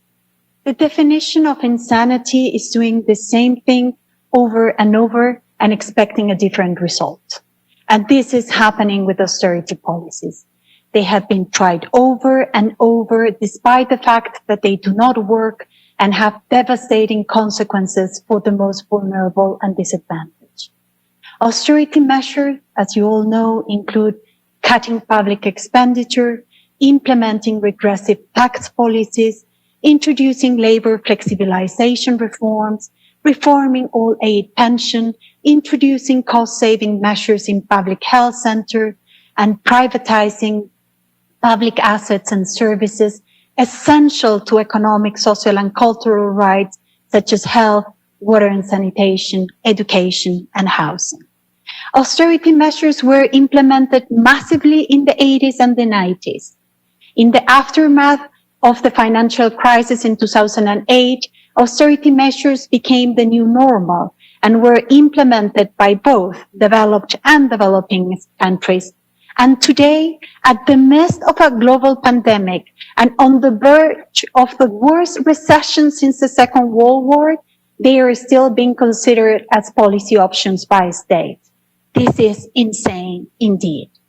The IMF and the World Bank have been forcing these measures through policy advice and conditionalities on lending.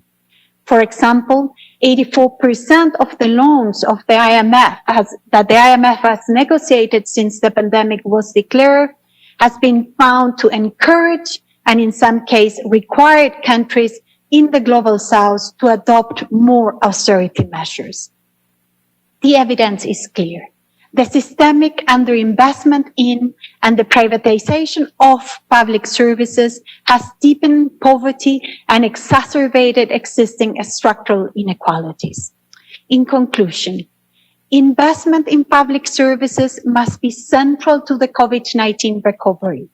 The IMF and other financial institutions must turn away from the mistakes of the past and adopt a policy plan that supports governments in ensuring the human rights of all and in tackling gender and economic inequalities. We have heard from the two co-conveners this morning, from the distinguished ambassadors of Canada and Jamaica, that the World Bank should take different policy measures, the IMF and the World Bank.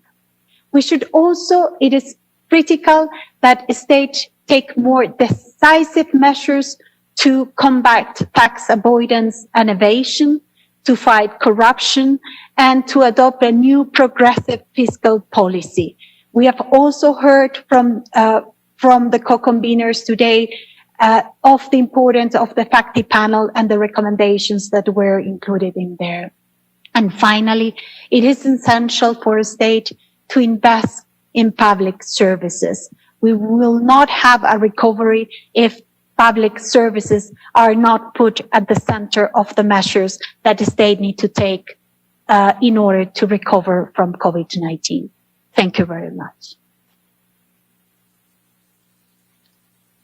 Thank you very much, Magdalena, of how you aptly described the insanity of continuing to insist on austerity at this time when there is so much of evidence to the contrary, and the important need for countries to invest in public services, as a group of independent experts, special rapporteurs on human rights recently called in a joint op-ed. I now turn to my sixth guest, Nicola Weber, who is the Social Protection Advisor at Bread for the World and the Global Coalition on Social Protection Flows. Nicola, you have the floor. Thank you very much for the opportunity to contribute on behalf of the Global Coalition for Social Protection Flows, a global network of civil society organizations, trade unions, and think tanks. Millions of people have fallen into poverty due to the health and socioeconomic crisis caused by COVID-19. The global pandemic illustrates more drastically than ever that there's an urgent need to set up universal social protection systems, starting from social protection floors for all. Social protection floors guarantee access to essential health care and provide minimum income security, hence protecting the human right to social protection for each individual. At the same time, they also protect society as a whole. Among many beneficial effects, social protection reduces the duration of economic downturns by means of counter-cyclical spending. This is why governments and social partners in the aftermath of the global financial crisis unanimously adopted the ILO Social Protection Floor Recommendation 202. In principle, of course, states bear the overall responsibility to establish and sustain social protection floors. Yet there is an important role for the international community of nations, as backed also by the extraterritorial state obligations agreed upon in the International Covenant on Economic, Social and Cultural Rights. There's an international responsibility to enable countries to collect due taxes that presently escape their fiscal systems. There's also a human right obligation to protect social spending from imposed austerity measures. The obligation to protect human beings from hardship has precedence over debt obligations. Beyond this, an international solidarity-based financing mechanism for social protection is urgently required. In most countries, it is a matter of priorities to allocate resources for social protection floors, but there is the legal and moral obligation to support the few countries that cannot finance their social protection systems yet. A global fund for social protection should be endowed with resources according to the financial capacities of states and dispersed according to social needs. Decisions regarding design and implementation have to be taken by the government of the recipient country based on national dialogues with social partners and with civil society. The UN and its specialized agencies, namely the ILO, need to play the leading role in setting up and governing a global fund for social protection. Social protection floors for all are affordable now. 0.05% of GDP of high-income countries or 1.4% of illicit financial flows would be enough to close the financial gaps. Social protection is a key instrument for the successful implementation of the 2030 Agenda and for confronting this pandemic and future crises. Thank you very much. Thank you very much, Nicola, for emphasizing the importance of social protection and calling for a global fund. With Nicola, we end our panel of speakers, and I open the floor to our respondents list. Starting, we will have Helen Saldana from the NGO Committee on Financing for Development. Helen, please. You have 2 minutes, and I will be keeping strict time so that we have a maximum number of interventions. Thank you very much, Helen. Go ahead.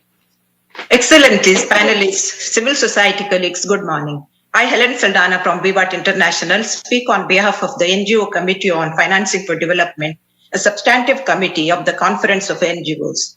The ILO reports that developing countries need $1 trillion to maintain their pre-pandemic gap with respect to richer countries. According to the World Bank, the pandemic could plunge 150 million people into poverty by December 2021. Faced with rising unemployment, lockdowns, and declining migrant remittances, families fear hunger and eviction.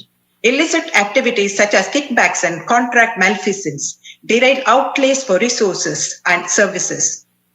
Foreign assistance fails to reach community-based organizations and small enterprises, which are crucial to the economic survival of women and all residents of marginalized communities. While developed countries now face the challenge of managing their economic recovery from the pandemic, the survival of people in developing countries depend on their government's ability to address its rising debt burdens and illicit outflow of resources. As NGOs working with marginalized communities providing services which governments have not been able to provide, we see that countries with legislated social protection policies can address the fallout from the pandemic more effectively than countries that put social protection policies as an ad hoc stopgap arrangement. Financial leverage is crucial to a country's ability to carry out its duties as providers of public goods, and we urge all developed countries to honor their commitment to provide 0.7% of the GNI as ODA. We call for a globally coordinated strategy not to bring back on what was already broken, but by being human with human beings, ensuring heightened systemic equity, legislated social protection policies, and adequate financial resources. Thank you. Thank you very much, Helen. I now give the floor to Paul Divakar from the Asian Dalit Rights Forum and the Global Forum on Discrimination Based on Work and Dissent. Paul, you have 2 minutes. Thank you. Yeah.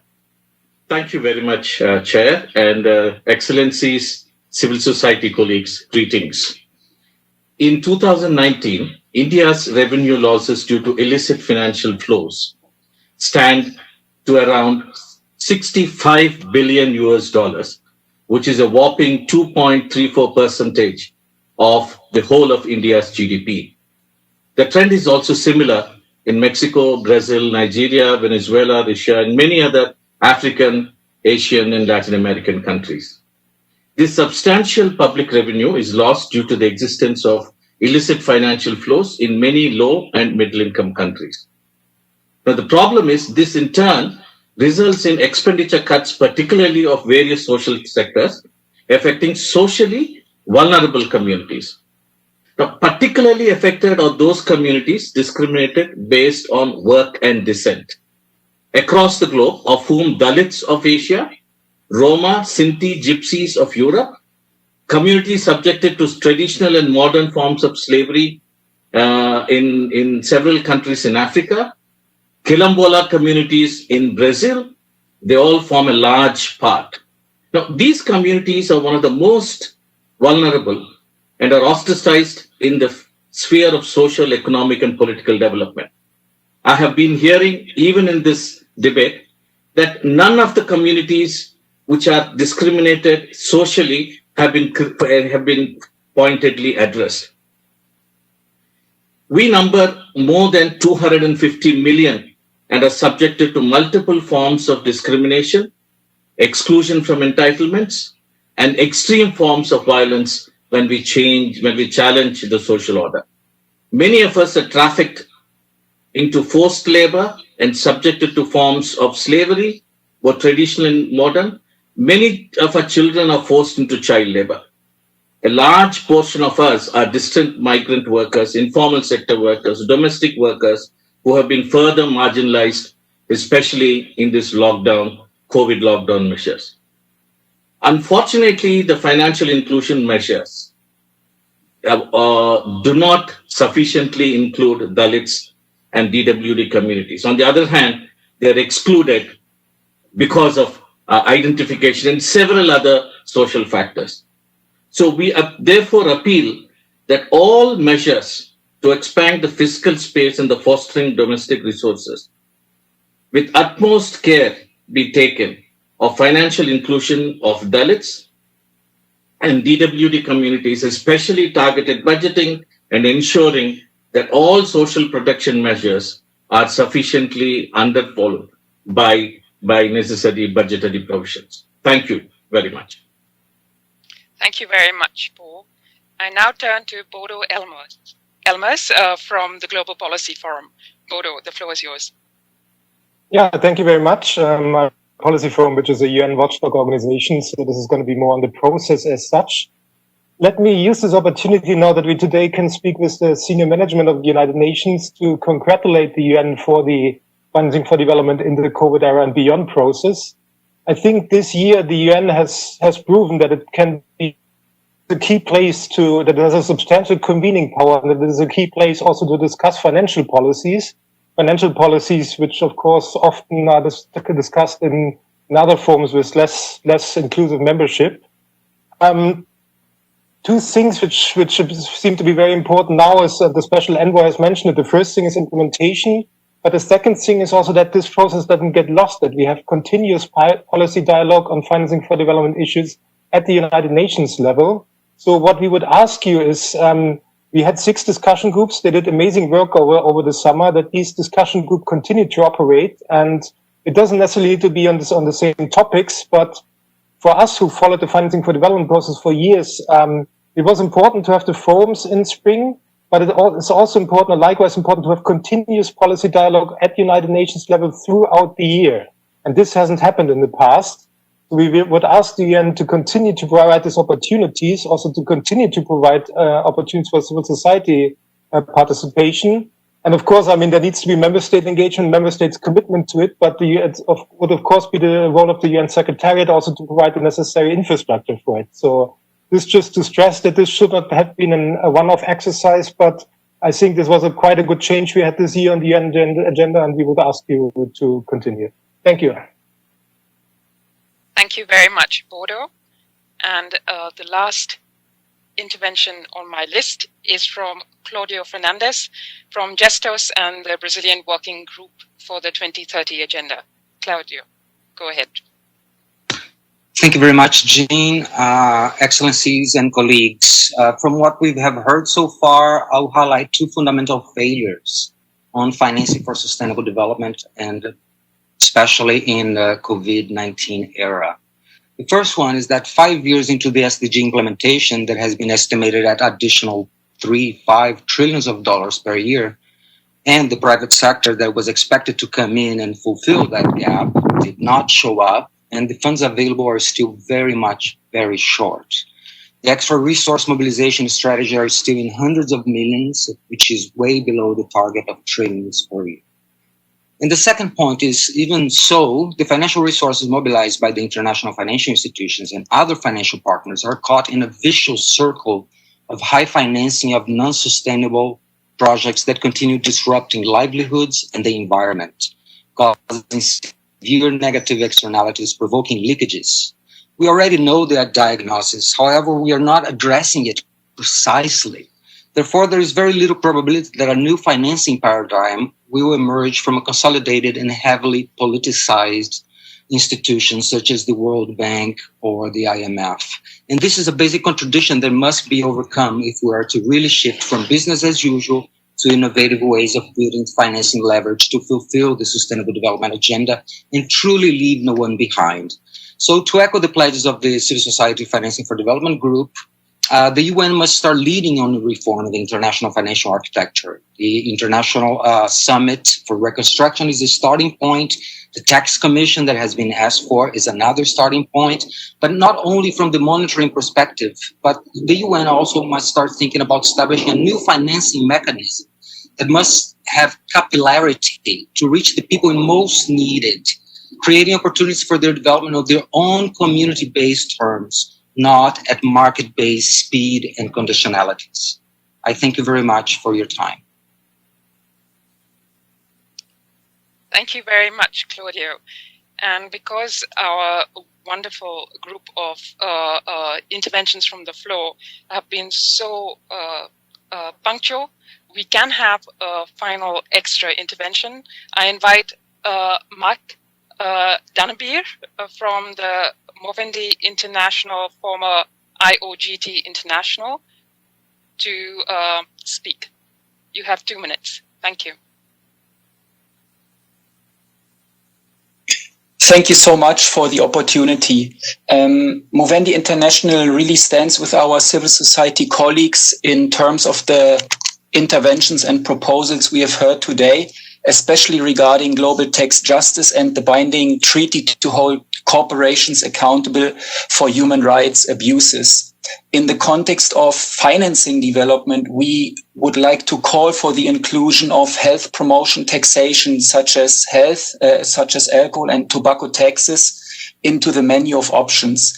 There is a gaping hole really in the Addis Abeba Action Agenda. While it includes tobacco taxation, it still omits alcohol taxes, and this omission comes at great costs to communities and societies. For us, it's of course important to say that we shouldn't make the mistake and think that this is a fringe issue. And we would like you to consider two facts. Already in 2010, the World Health Report stated that raising taxes on alcohol could have a big impact. Estimates for 12 low-income countries projected that tax revenues would more than triple to a level amounting to 38% of total health spending in those low-income countries.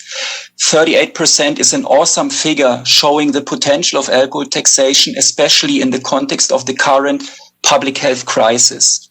And the second fact is that more recently, the Task Force on Fiscal Policy for Health reported that an alcohol tax increase raising prices by 20% over current levels could generate almost $9 trillion in additional revenues over 50 years.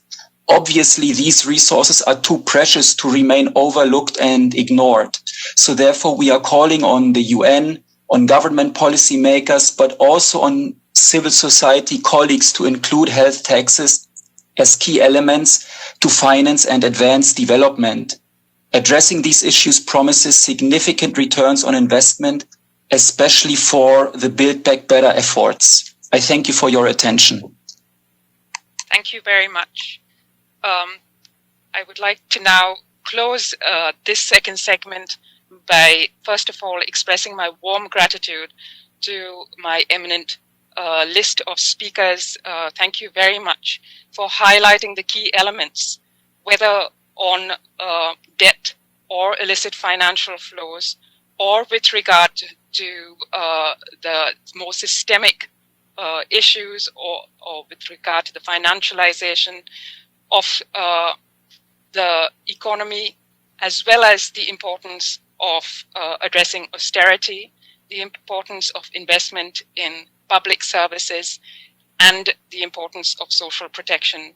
I think all of the interventions have spoken to the advocacy efforts, the input that the Civil Society Working Group on Financing for Development, along with the rest of civil society, have put forward in, as Bodo mentioned, this very important opportunity, this very important chance that this process that was spearheaded by the UN Secretary General, together with the Prime Ministers of Canada and Jamaica provided. And I hope that in the closing, we will hear the opportunities of taking this process forward so that indeed it does not remain a one-off. So with that, I will close this second segment and have immense pleasure to introduce an interlude of music, which is called the Social Protection Flows Musical. I hope you enjoy. Thank you very much.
Thank you everyone for joining us here today and for your very insightful and sharp comments and questions, which have created a rich discussion.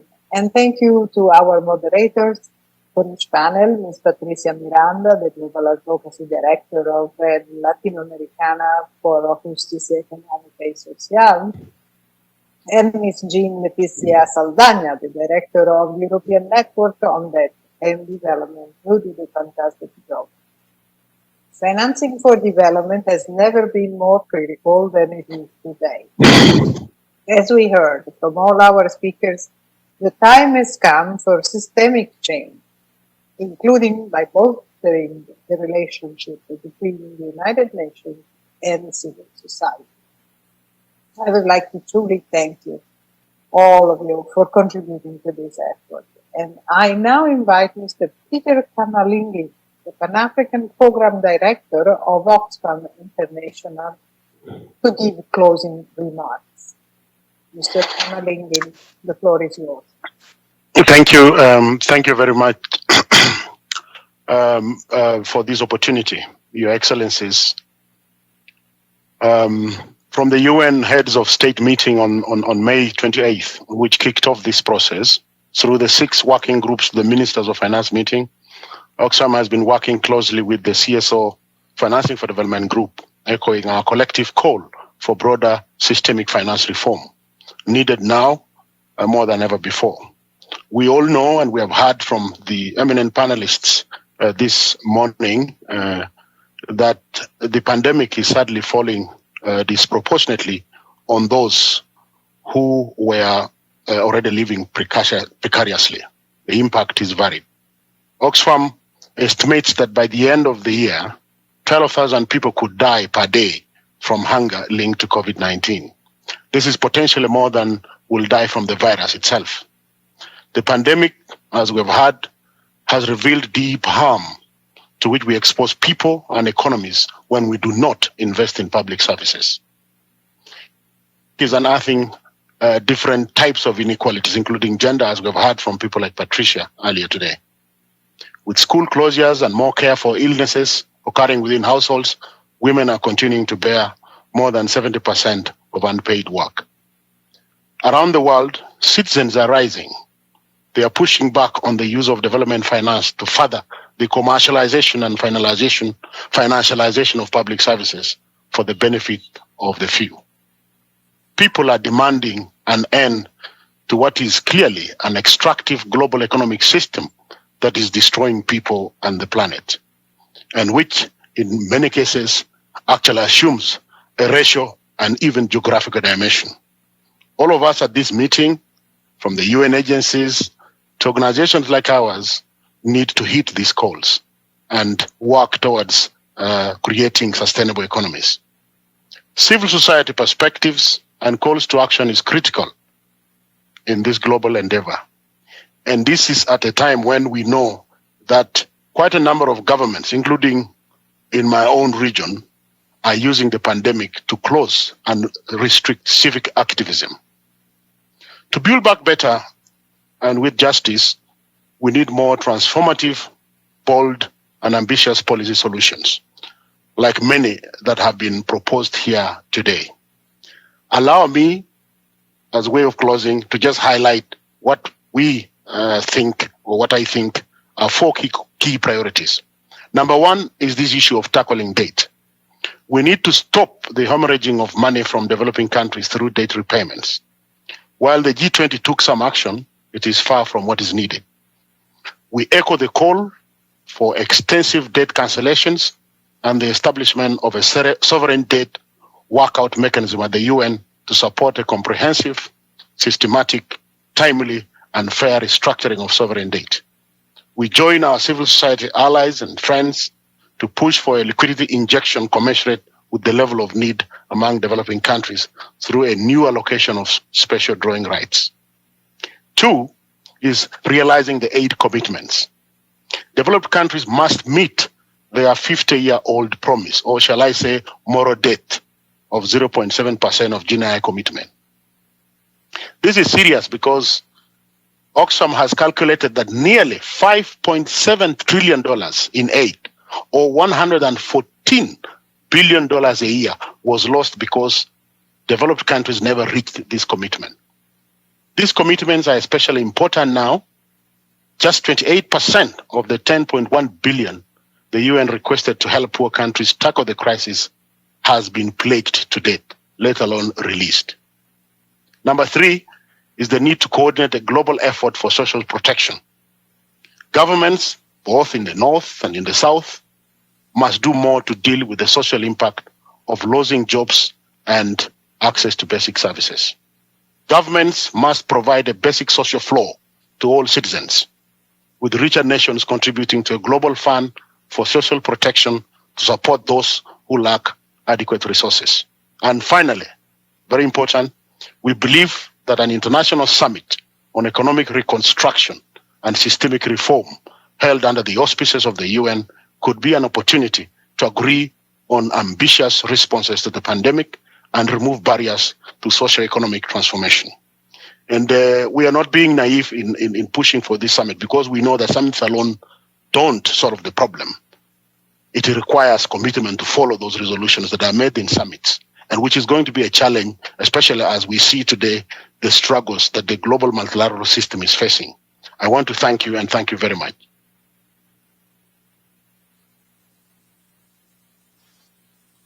Thank you for this statement, Mr. Kamalingini. Now I would turn to Ms. Beverly Longi, co-chair of the CSO Partnership for Development Effective. Ms. Longi, please, you have the floor. Thank you. Warmest greetings in behalf of the CSO Partnership for Development Effectiveness, or CPDE. We thank the UN Secretary General for convening this significant conversation. As the earlier speaker said, we are facing many crises in the economy, health, climate, and debt, as well as in development with worsening poverty and inequality, heavier burdens for women, and more barriers to people's rights. In effectively addressing this, we need to admit that the old systems have contributed to this crisis, if not caused it. The freedom of capital has long driven the global economic and financial architecture, but it did little or nothing at all to promote socio-economic rights and development for the people. We also see the backsliding of civil and political rights. From the closing of civic spaces, we increasingly witness some states criminalize, tag as terrorists, and launch reprisals against dissent and criticism. I have seen state killings against fellow activists and defenders in different parts of the world, and threats against myself as we defend indigenous people's rights under the Philippines Duterte government. We cannot fully work for the development of the people and planet if governments vilify, kill, and threaten us for voicing our concerns. The challenge before us now is how do we reverse these trends?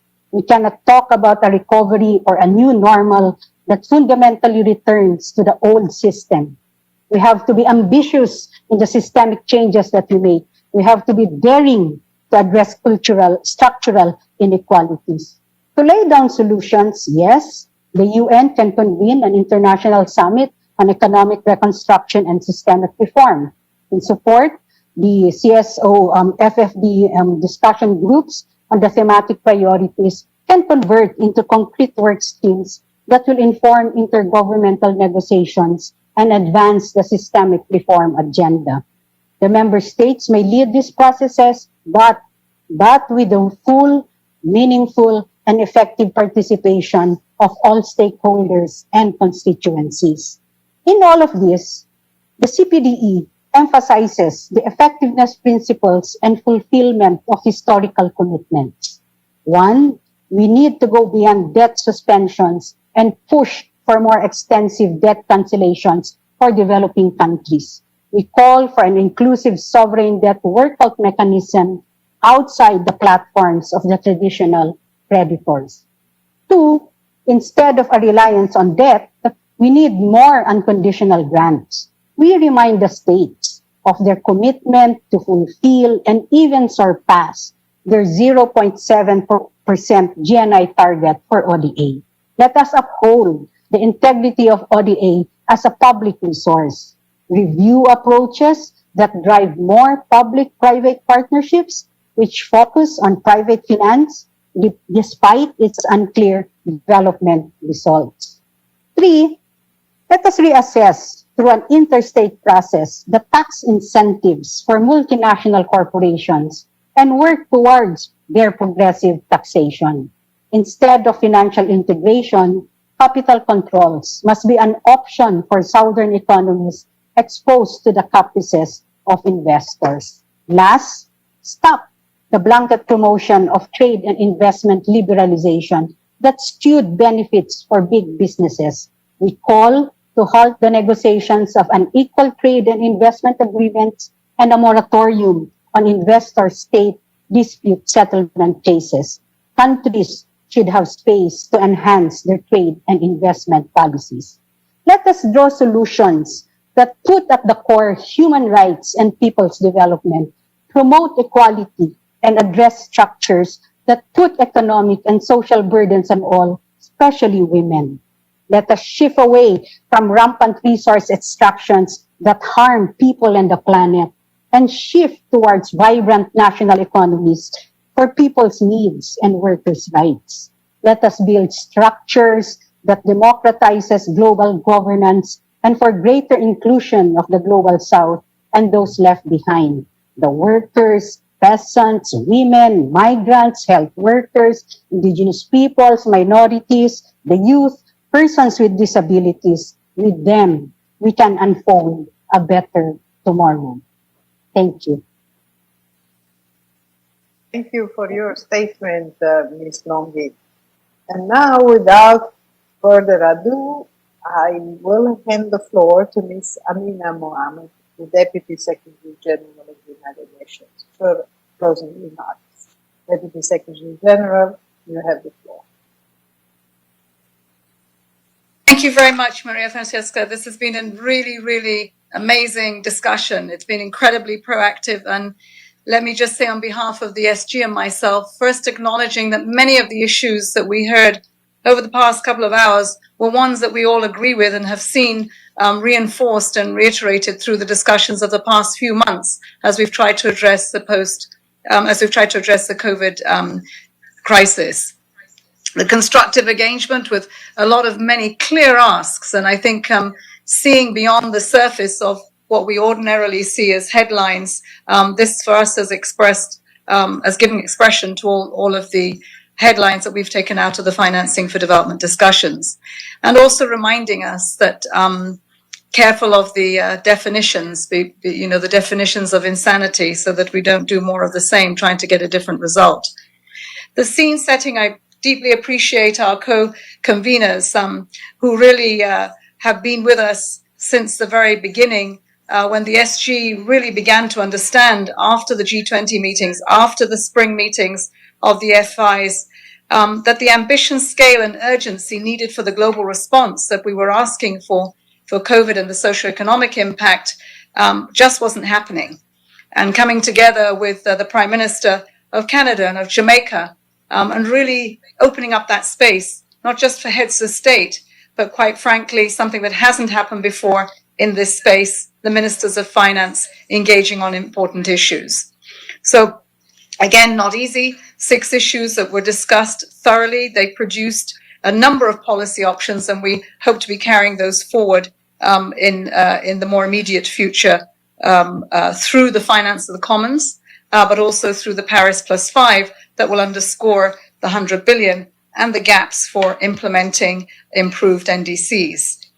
What we did here this morning, this afternoon, and this evening, depending where you are, really the importance of justice, of inclusion, of the risks that we must look at and the implications for inaction, human rights, the social protection floors that are essential for that foundation that's needed to build anything that will require sustainability in the future.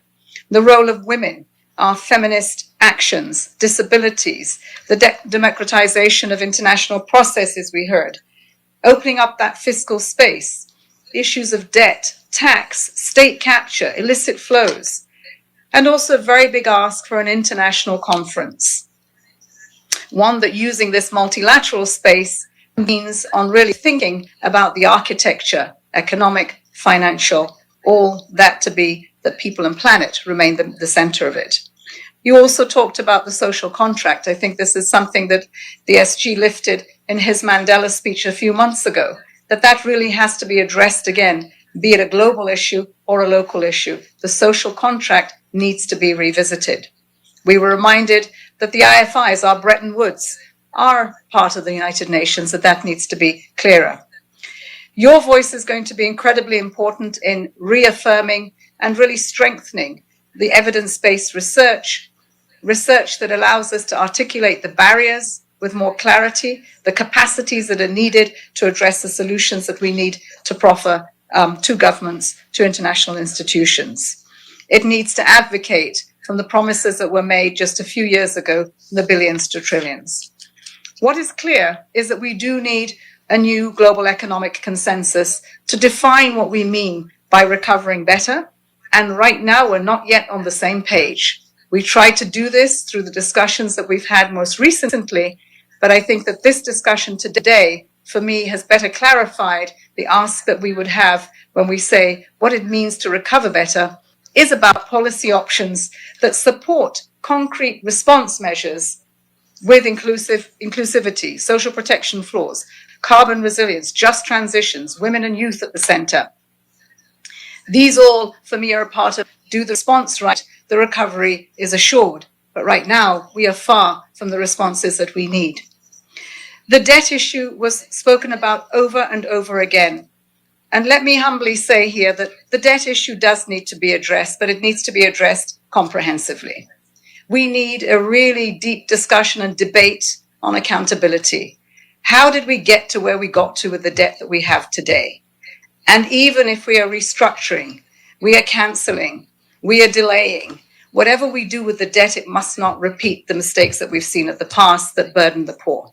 And so that discussion on the overall debt structuring needs to be a very big part of the conference that you call for the, I would say, redoing the architecture, redesigning the architecture on the economy and the finance. So the last, perhaps I would say, on what I feel is clear is that global governance and leadership needs to embrace international cooperation and multilateralism. Right now, much of that is missing in action. And unless we have that, we are weaker for trying to get the consensus we need for that global response. Finally, going forward, the conveners and I will continue to engage. This is the first step to listening to what we didn't do enough of in engaging with civil society on the financing for development.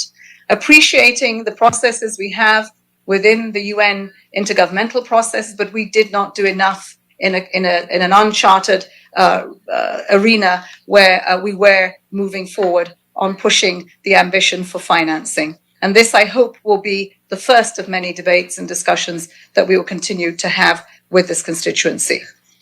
The second going forward is the national level engagement with our integrated national financing frameworks, with the socioeconomic response plans, all with an agreed framework of 2030. It's important that we see here people are still using the frame of 2030, which makes it even more relevant today. I think it's not for want of frameworks. It is the lack of us being able to implement them and to do them in a responsive way for each country, region that we find ourselves with. Maybe leave you with two questions before I thank everyone. One of them is that, asking you, how can we better utilize these existing frameworks? Two that come to mind, of course, is the 2030 agenda. Never have we had such an ambitious, inclusive agenda that puts economy at the center, but also human rights. Achieving the 2030 agenda actually achieves the human rights that everyone deserves.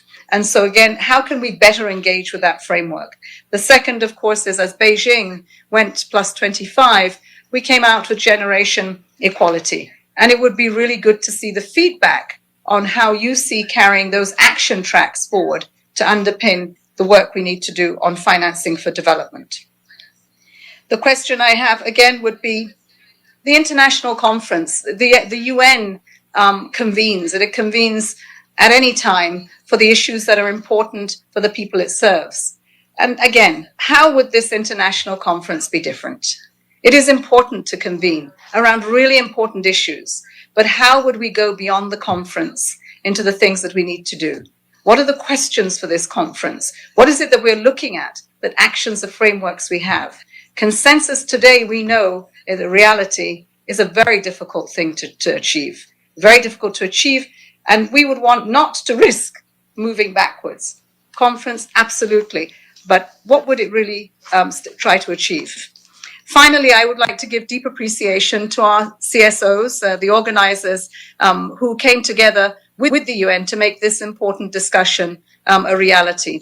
I did want to give a couple of people a shout out, but I was asked, please, this is a collective effort, and I do appreciate that, having come from civil society, and hopefully my heart remains there. But thank you very much. It's the first step in rebooting our engagement, and that's the commitment that we make from the Secretary General. I'd like to deeply appreciate the President of ECOSOC. He has seized the finance issue. He's completely seized of it, including sustainable infrastructure. And that, for us, is really important in the UN system because ECOSOC remains the mothership for development. I'd like to appreciate my colleagues, Ambassador Ray and Ambassador Ratry, because their leadership and pulling together that group of friends of member states has really enabled us to keep the momentum going and the interaction between intergovernmental processes and the ambition that we need for going forward.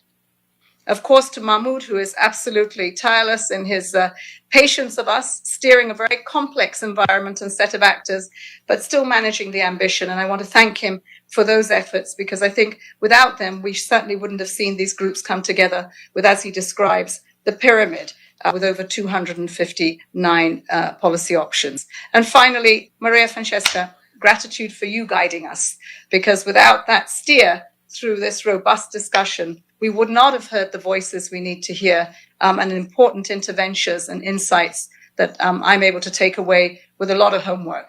So thank you very much, everyone. Much appreciation. And I look forward to the next meeting in the first quarter of next year. Thank you very much, Deputy Secretary General, for your closing remarks. And to truly, to close off this truly inspiring event, we now have a musical video to share with you.